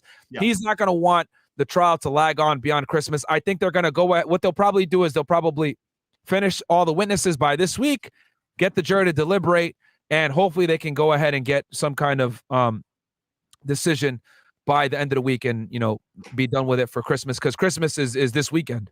So yeah, it's coming up. So I mean, that they don't want to be doing that, and they don't want the jury out there. They usually promise the jury to keep it as quick as possible. And mind you, the jury is going to make their decision quickly if they push it closer to Christmas. So they know if this thing wraps on Thursday, that jury is coming back by the end of Friday with a verdict. They're not going out there over that weekend and saying they got to come back the next week.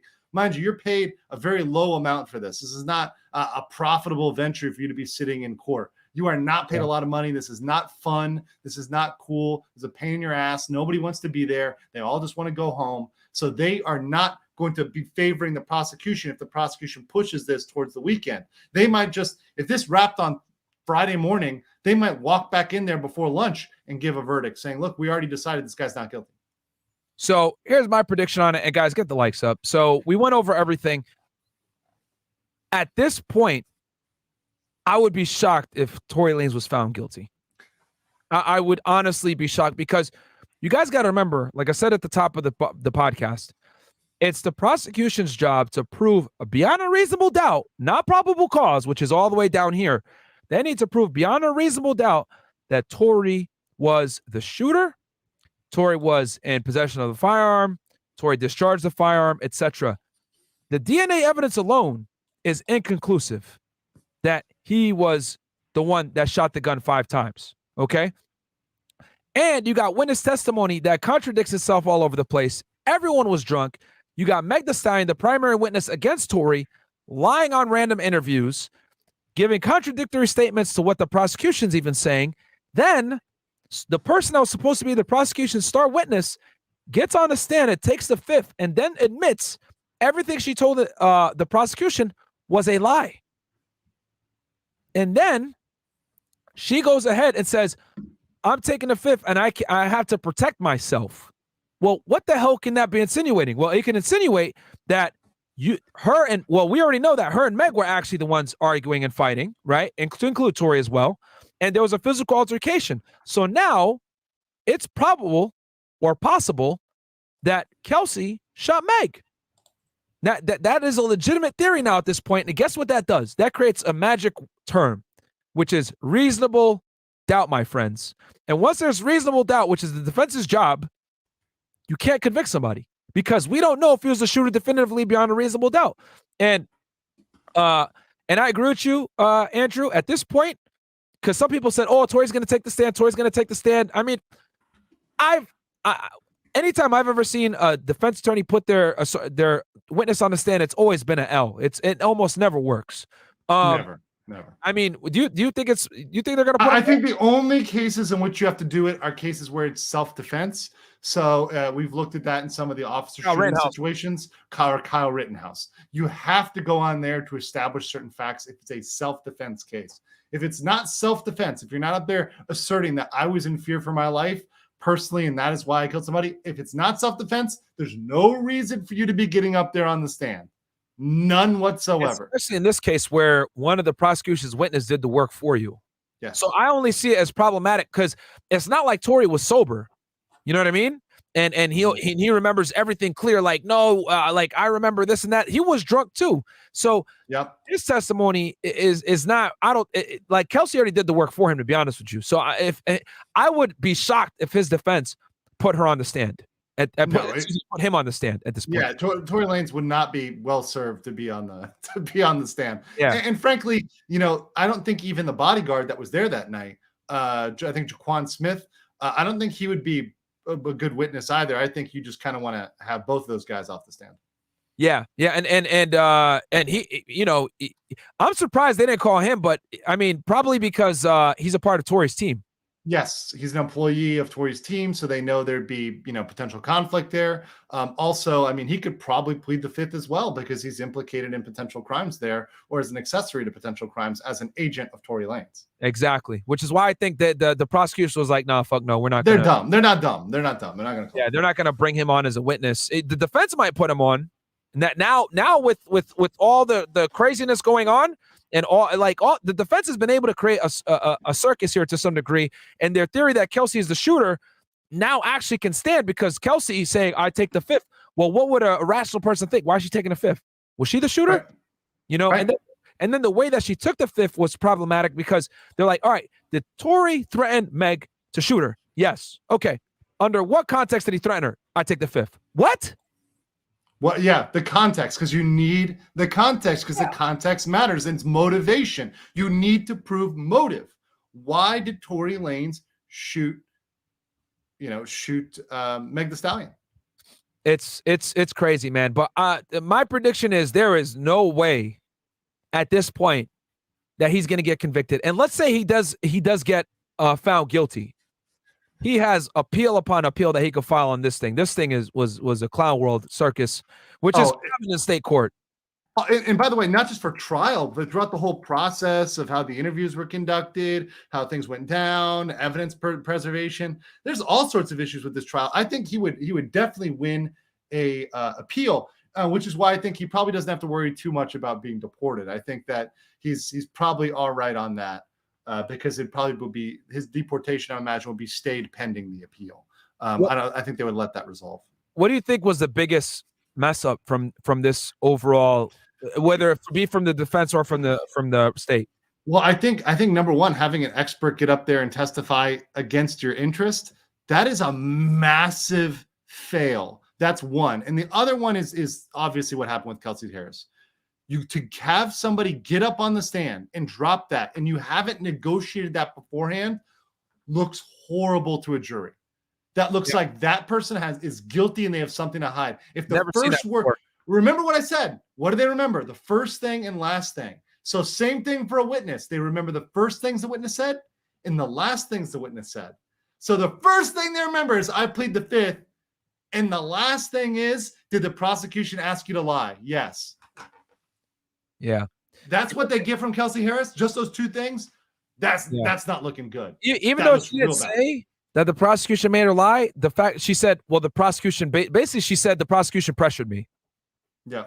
So, you know what I mean? Like a jury can look at that because you guys got to remember the jurors are regular people like every day. Like they're kind of like, they're like to them, they're looking at this like, what the hell? This is weird. So can you convict a man, right, with all this evidence that shows that he might have not been the shooter? And you guys got to remember that Tory gross negligence. And when the standard for a lot of these is gross negligence, and you got to prove that beyond a reasonable doubt. So you've got to prove that he was grossly negligent beyond a reasonable doubt, so that he was acting in a way that was, wantonly malicious almost. You're acting in a way that, like I said, firing into a crowd, doing something really reckless beyond a reasonable doubt.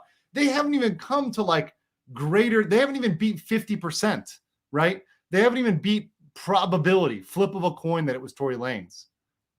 And at that point, that's not criminal, people.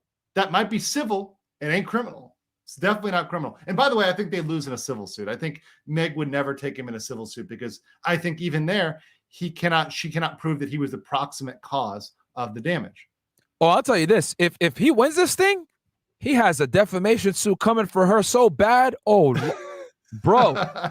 if he gets acquitted of these charges, Meg Thee Stallion, not only is she going to get ridiculed, but she is going to get destroyed by Tory Lanez's defamation lawyer. She could.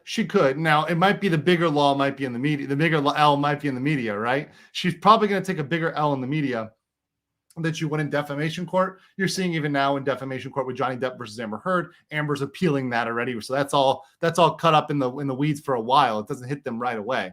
So they've got that delay built in there, and then also a potential to reduce the amount of the damages. But I think the amount that she's taken an L in media, and people like you that are putting out the truth on this, it's helping because there's people out there that are focusing on this story. And when I read about this online, all I see is shit like, oh, Meg Thee Stallion is subject to so much online hate, this and that. They're not talking about the facts of the case. They're not talking about the facts of the incident.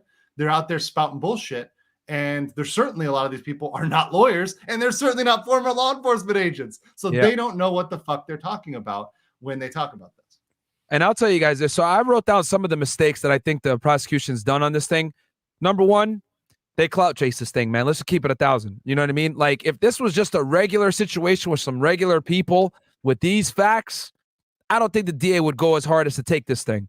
But they took it because obviously it's high profile. You got a black woman being shot by a black man, and it's like, let's go ahead and, prosecute this.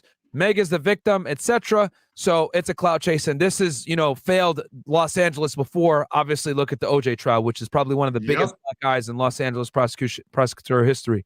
Then you got they interviewed Kelsey way too late. They interviewed her 2 years after the fact, which to me is insane that investigators didn't go ahead and get an interview from her right after. Okay, then you got the lead detective is on admin leave or potentially getting terminated, which to me is crazy, bro. Like if you had a federal case and the main case agent was in serious trouble like this, bro, I mean, you'd be damn near close to like, can we still do this thing or whatever? But obviously at this point, it's a high profile case.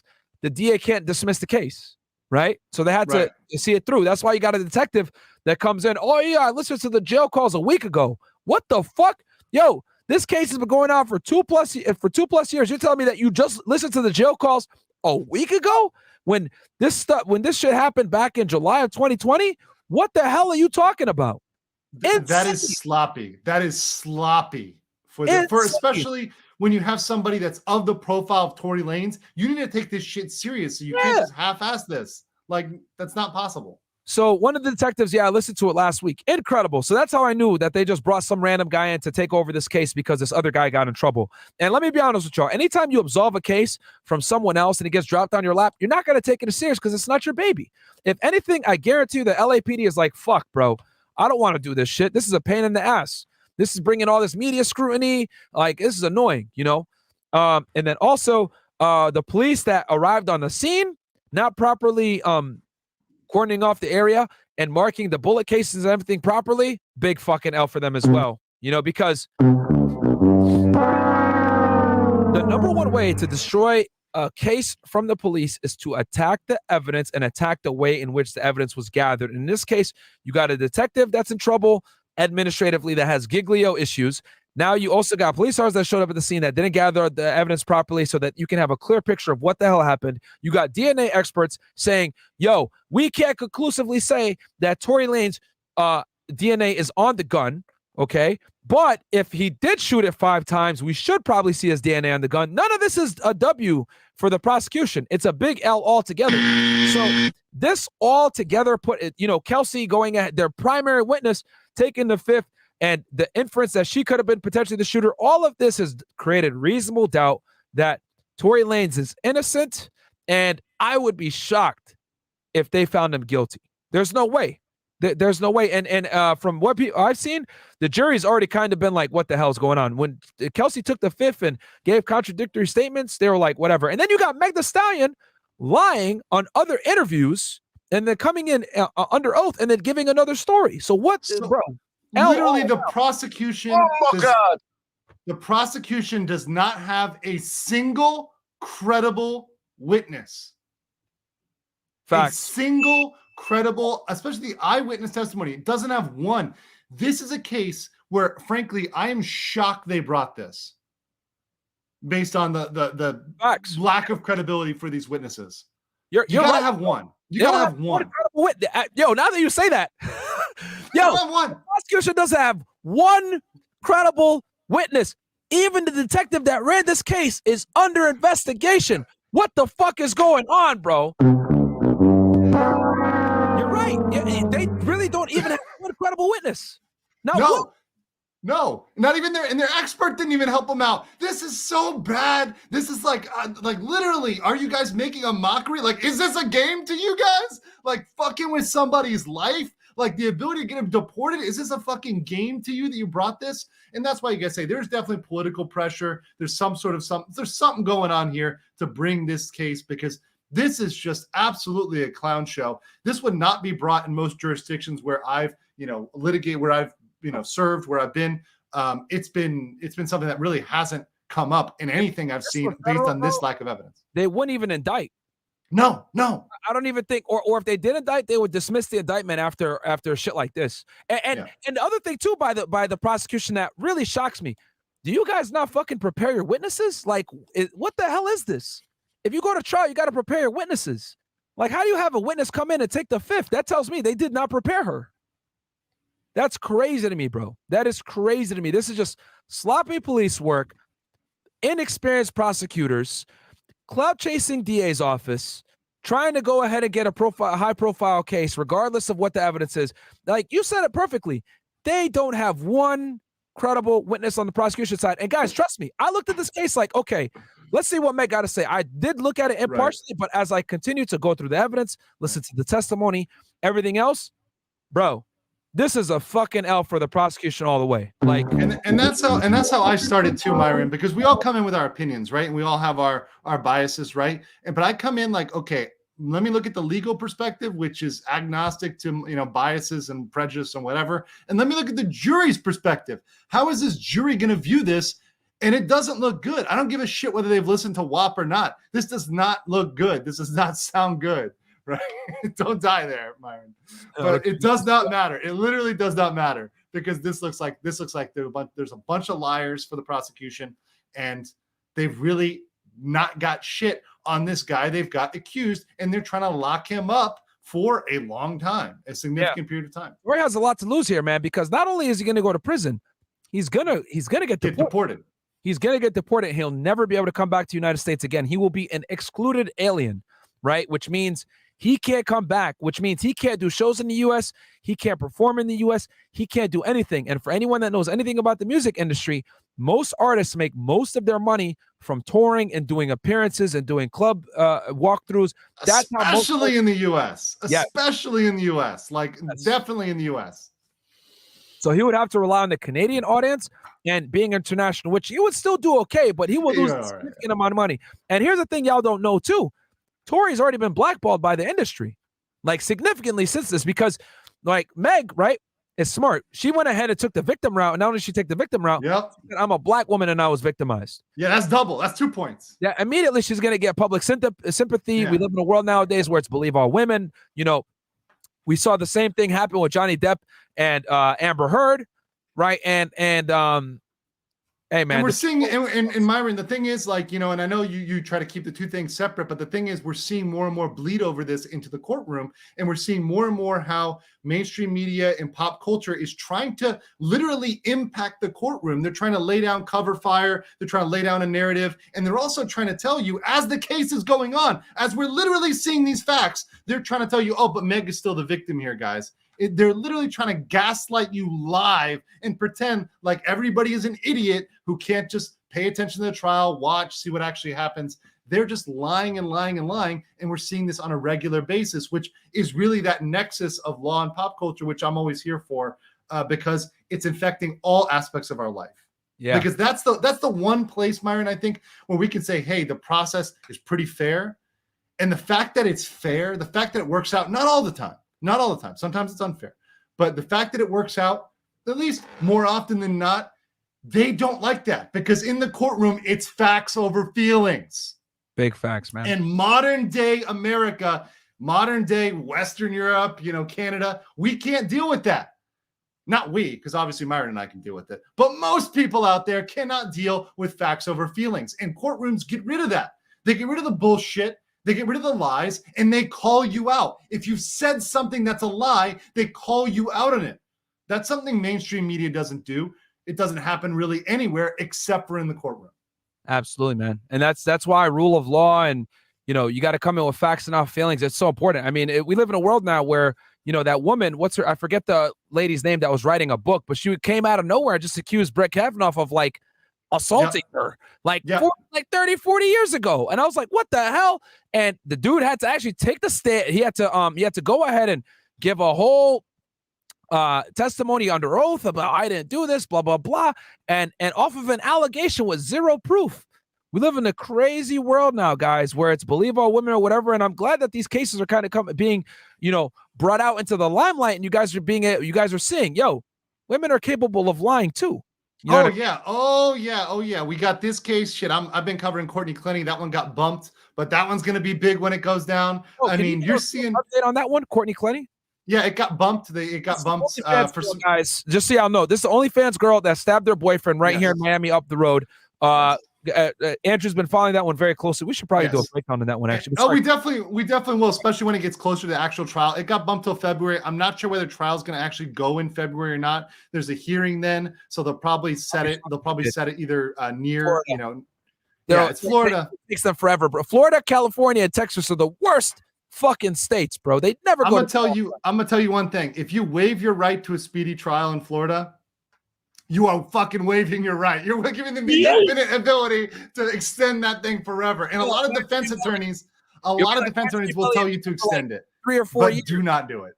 Yeah, like Melly's been in jail since like 2018, 2019, dude. Yeah. He still hasn't went to trial. They've been pushing back that trial. That's what happens. You waive your speedy trial. They're like, oh, okay, we're just gonna drag our feet on this thing. Yep. Why should we care? We got 500 cases right back here. We got to process. Yep. And she got denied bond too, right? Yep.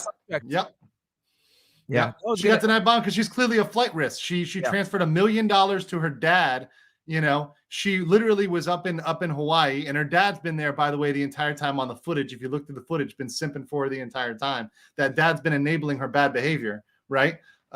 So her testimony, much like this testimony is kind of changing, right? She went from, hey, I threw the knife, to, oh, now it's self-defense, and now, okay, maybe I did actually stab him, right? So the story is changing over time. You're seeing with these girls a little bit of a trend here, but the problem is it's hashtag believe all women. It's, oh my God, look at this poor girl. She was taken advantage of her by her boyfriend, forcing her to do OnlyFans, forcing her to do porn. Same thing that Mia Khalifa. It's the Well, it's gonna forced her. It's building in that direction. I'm seeing it go in that direction. Similar to Mia Khalifa, right? Wow. Mia Khalifa's story right now is that she was, this is what she was pushed into when she was young and vulnerable. This is where we're going. And once again, this is coming from pop culture in the mainstream into the courtroom. Yeah. And people are getting mad because we're spitting facts.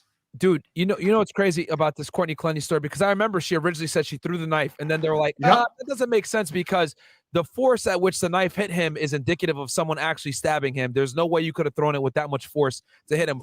Worse than that, Myron. They said it's not physically possible for anybody to sink a knife in that deep from that distance. They said it's physically impossible. Wait, that's what the MLB pitcher couldn't have done it. What? Nope. Not that deep of a cut, not that deep of a wound from that distance with throwing arm. Doesn't matter if you're in the Olympics, you're not making that happen. Bro, and to hit with that much accuracy in that area where he would bleed out, bro, it is crazy to me. And here's the other part too. I'm really glad that you mentioned that self-defense self-defense defendants typically have to hit the stand. That means she's gonna have to testify. Yes, she's gonna have to get on the stand in order to prove self-defense. So you're gonna get a great case there whenever that actually goes. It's gonna be a great case. So I'm going to be covering that one. And that's the type of stuff I like to cover on my channel, like Legal Mindset. And I like to give you guys a little background like Myron does, and then cover it through the case. If it's a case like that, I may actually be watching the whole trial on my channel, just streaming it live. What are your predictions so far, just off of the evidence you have? Oh, she's not on everything I have. I'm not getting self-defense off that. You don't think so? I'm not getting self-defense off that at all. In fact, I think based on the evidence, you could even get malice off of this. Really? From her. I do think that she was so they understand that. So malice can be formed in a second, but malice is knowingly and intentionally doing something. So I'm killing them with malice aforethought, meaning I thought about it and I did it, right? So I picked up the gun and I shot him. I picked up the knife and I stabbed him. And you did it knowingly. It wasn't an involuntary movement. It wasn't a reaction. It was I picked it up and I knowingly went over there and got him. And this isn't to be confused with premeditation, guys, where it's like, I really planned this shit out. You know what I mean? And now I don't think that's going to be I don't think that's going to be what's levied. They can probably get her on manslaughter or something less. And I think they will charge her with something less and get her on something less. But I'm saying that I think even this one, you could, if you wanted to, get her on that. I think she was definitely, you can see from her previous videos and looking at even some of the calls and other evidence that she was intoxicated. Whether she was drunk or on drugs, I don't know. We'd have to see toxicology. But definitely a lot of factors in that point. Is it true that he actually physically assaulted her like she claims?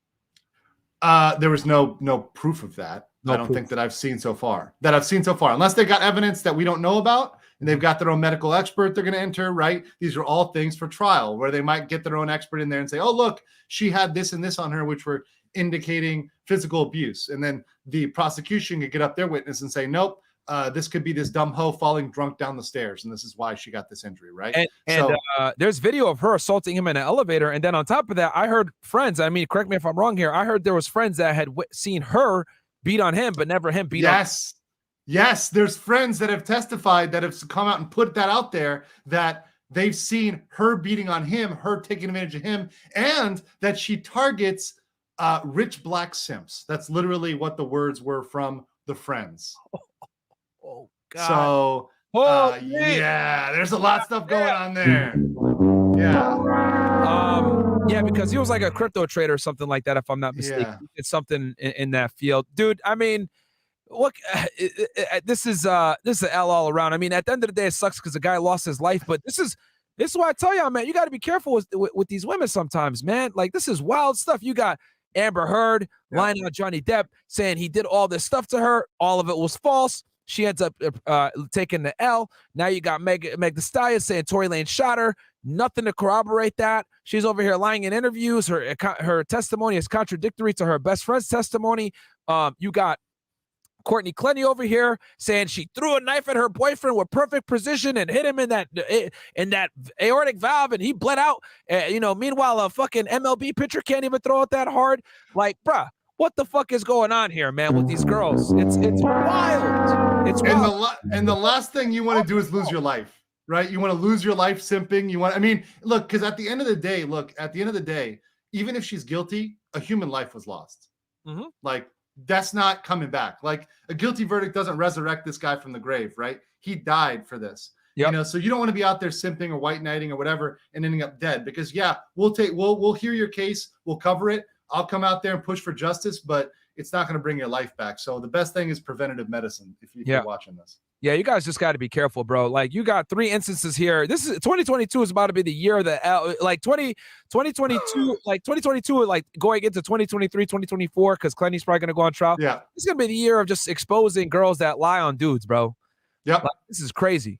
This is about to be 3 L's back to back to back. But the pendulum is swinging back the other way, and the truth is swinging back the other way, because people are out here spitting truth on a regular basis, and you all know that Myron is always willing to do that, and that's why I'm always willing to come on with him at any time. And that's all I'm about on my show. We would tell you if the guy was in the wrong. We would tell you, yo, this guy, he fucked up, blah blah blah. If Tory really shot her, I'd be here like, he more than likely shot her. But guys, with the evidence at hand right now, because these are all the main witnesses have went. Everybody at this point, guys, is going to be what I call like an accessory witness. The star witnesses are done, bro.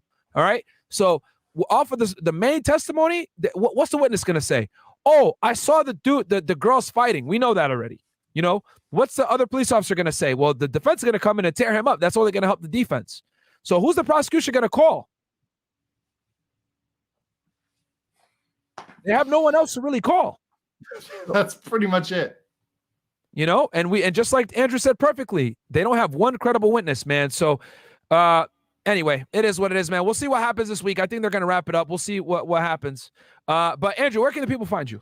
Dude, you guys can find me on my channel, Legal Mindset, on YouTube and on Rumble. I do put some exclusive content out on Rumble sometimes as well. Also, more importantly, legalmindset.locals.com. That is my exclusive community. I put exclusive content out there almost every day during the week. I have after parties after my shows. We just talk, drop the suit, talk completely unscripted, unfiltered, 100% uncensored. So that's a great place to find me as well, legalmindset.locals.com. Otherwise, subscribe to my channel. I'm almost to 100K, so we're on the push to 100K. I want to do it in the next couple months. We can do it. And you know what? Just because I love you, I'm going to run through these super chats real quick before we get off. All right, so I got here, buy one BBL, get one free. Always wonder why the driver was not subpoenaed if he is the key witness and saw everything. We went into that already, why we, of course, that's speculation why we think he wasn't called, but that's why. The prosecution is smart enough to understand we're not going to bring in someone from Tory's team to testify. Cool Breeze TV goes, this trial became Peg the Meg for real, okay? Roy Littlepage goes, just watch the Zodiac, bro. IHOP stands for International House of Pancakes. Enjoying this breakdown. Keep it up. Thank you. I appreciate that. Maddie Ciesia goes, Tory should have chose the other lane. SMH. Yeah, it happens. Just came from the Rolo, but I've been wanting to hear about this. Got you, Christopher Harris. Timestamps will be back. I'm going to put detail stamps in this for y'all, by the way. Who needs a British black single mama who won't listen when you got a Latina in America that will? W. Christina. Oh, yeah, shout out to Christina. She helping out behind the scenes. Can you break down the Stuart Rhodes and Oathkeeper case? He just convicted of seditious conspiracy for the Capitol riots. I was one of the jurors. Heard of this? Whoa. The Capitol riots. Yeah. I mean, obviously there's the J6 stuff. I mean, that stuff is still very spicy to talk about on YouTube. That's stuff that might have to be a Rumble exclusive. Because when you start talking about J6, people get really, really triggered. And right now they're actually going back and doing a lot of, I don't know if you heard about this, Myron, but a lot of people are getting strikes for old stuff they're talking about, like around J6 and around Rona and stuff like that. So I know about it, but I try to keep it pretty close to the vest, because if you get into the facts about that stuff, people get very, very angry because there's a certain narrative, and whenever you disrupt the narrative, people get angry. Bam. All right, fair enough. King Life goes, can the prosecutor just rest the case and dismiss? At this point, no, they're too deep, bro. They're gonna have to hold this L. 3 Diglets, Megan Thee Stallion is my queen. I know he's trolling. Hey, Myron, love this channel. Can you do a breakdown of killing of Don Henry and Kevin Ives case? Never heard of it. Maybe I will down the road. Christopher Harris, fire emojis, thank you so much. Daniel goes, another killer collab coverage of another Amber Turd type trying to destroy this man's life. This expose is very important. Thank you, guys. We got you guys. This is better than corn. P. Okay, that's from Monkey D. Usopp. WRDA goes, I think Meg shot herself. Just saw the gun in the car. Tory came out the car to calm Meg down. Meg was the one saying, dance, bitch, dance. Okay, that's, I guess I don't think so. But I will say this too. Oh, important thing. They didn't collect DNA from Meg or from Kelsey, guys. Weird that they didn't do that. Weird that they didn't do that, right? So they were so convinced that Tory was the shooter. So they did not collect evidence, the DNA from those two. But there were 4 DNA profiles on that firearm. So I would not be surprised if everyone in that vehicle touched the gun at some point, potentially. Let's see here. The truth will prevail from Charles. Tory is not guilty. Myron, and this is why they deserve less. Yes, book coming soon. Why women deserve less. Kelsey shot Meg, and Tory said, damn, B. Okay. Meg put the beats on Kelsey. Kelsey pulled the burner. Okay, osmosis. And then Meg built like BoJack Horseman. Meg built like big game James Worthy. Oh, my God. And then these Meg built like in the chats are like destroying me, man. Like they're so good, man. The chat. I shout out to the chat.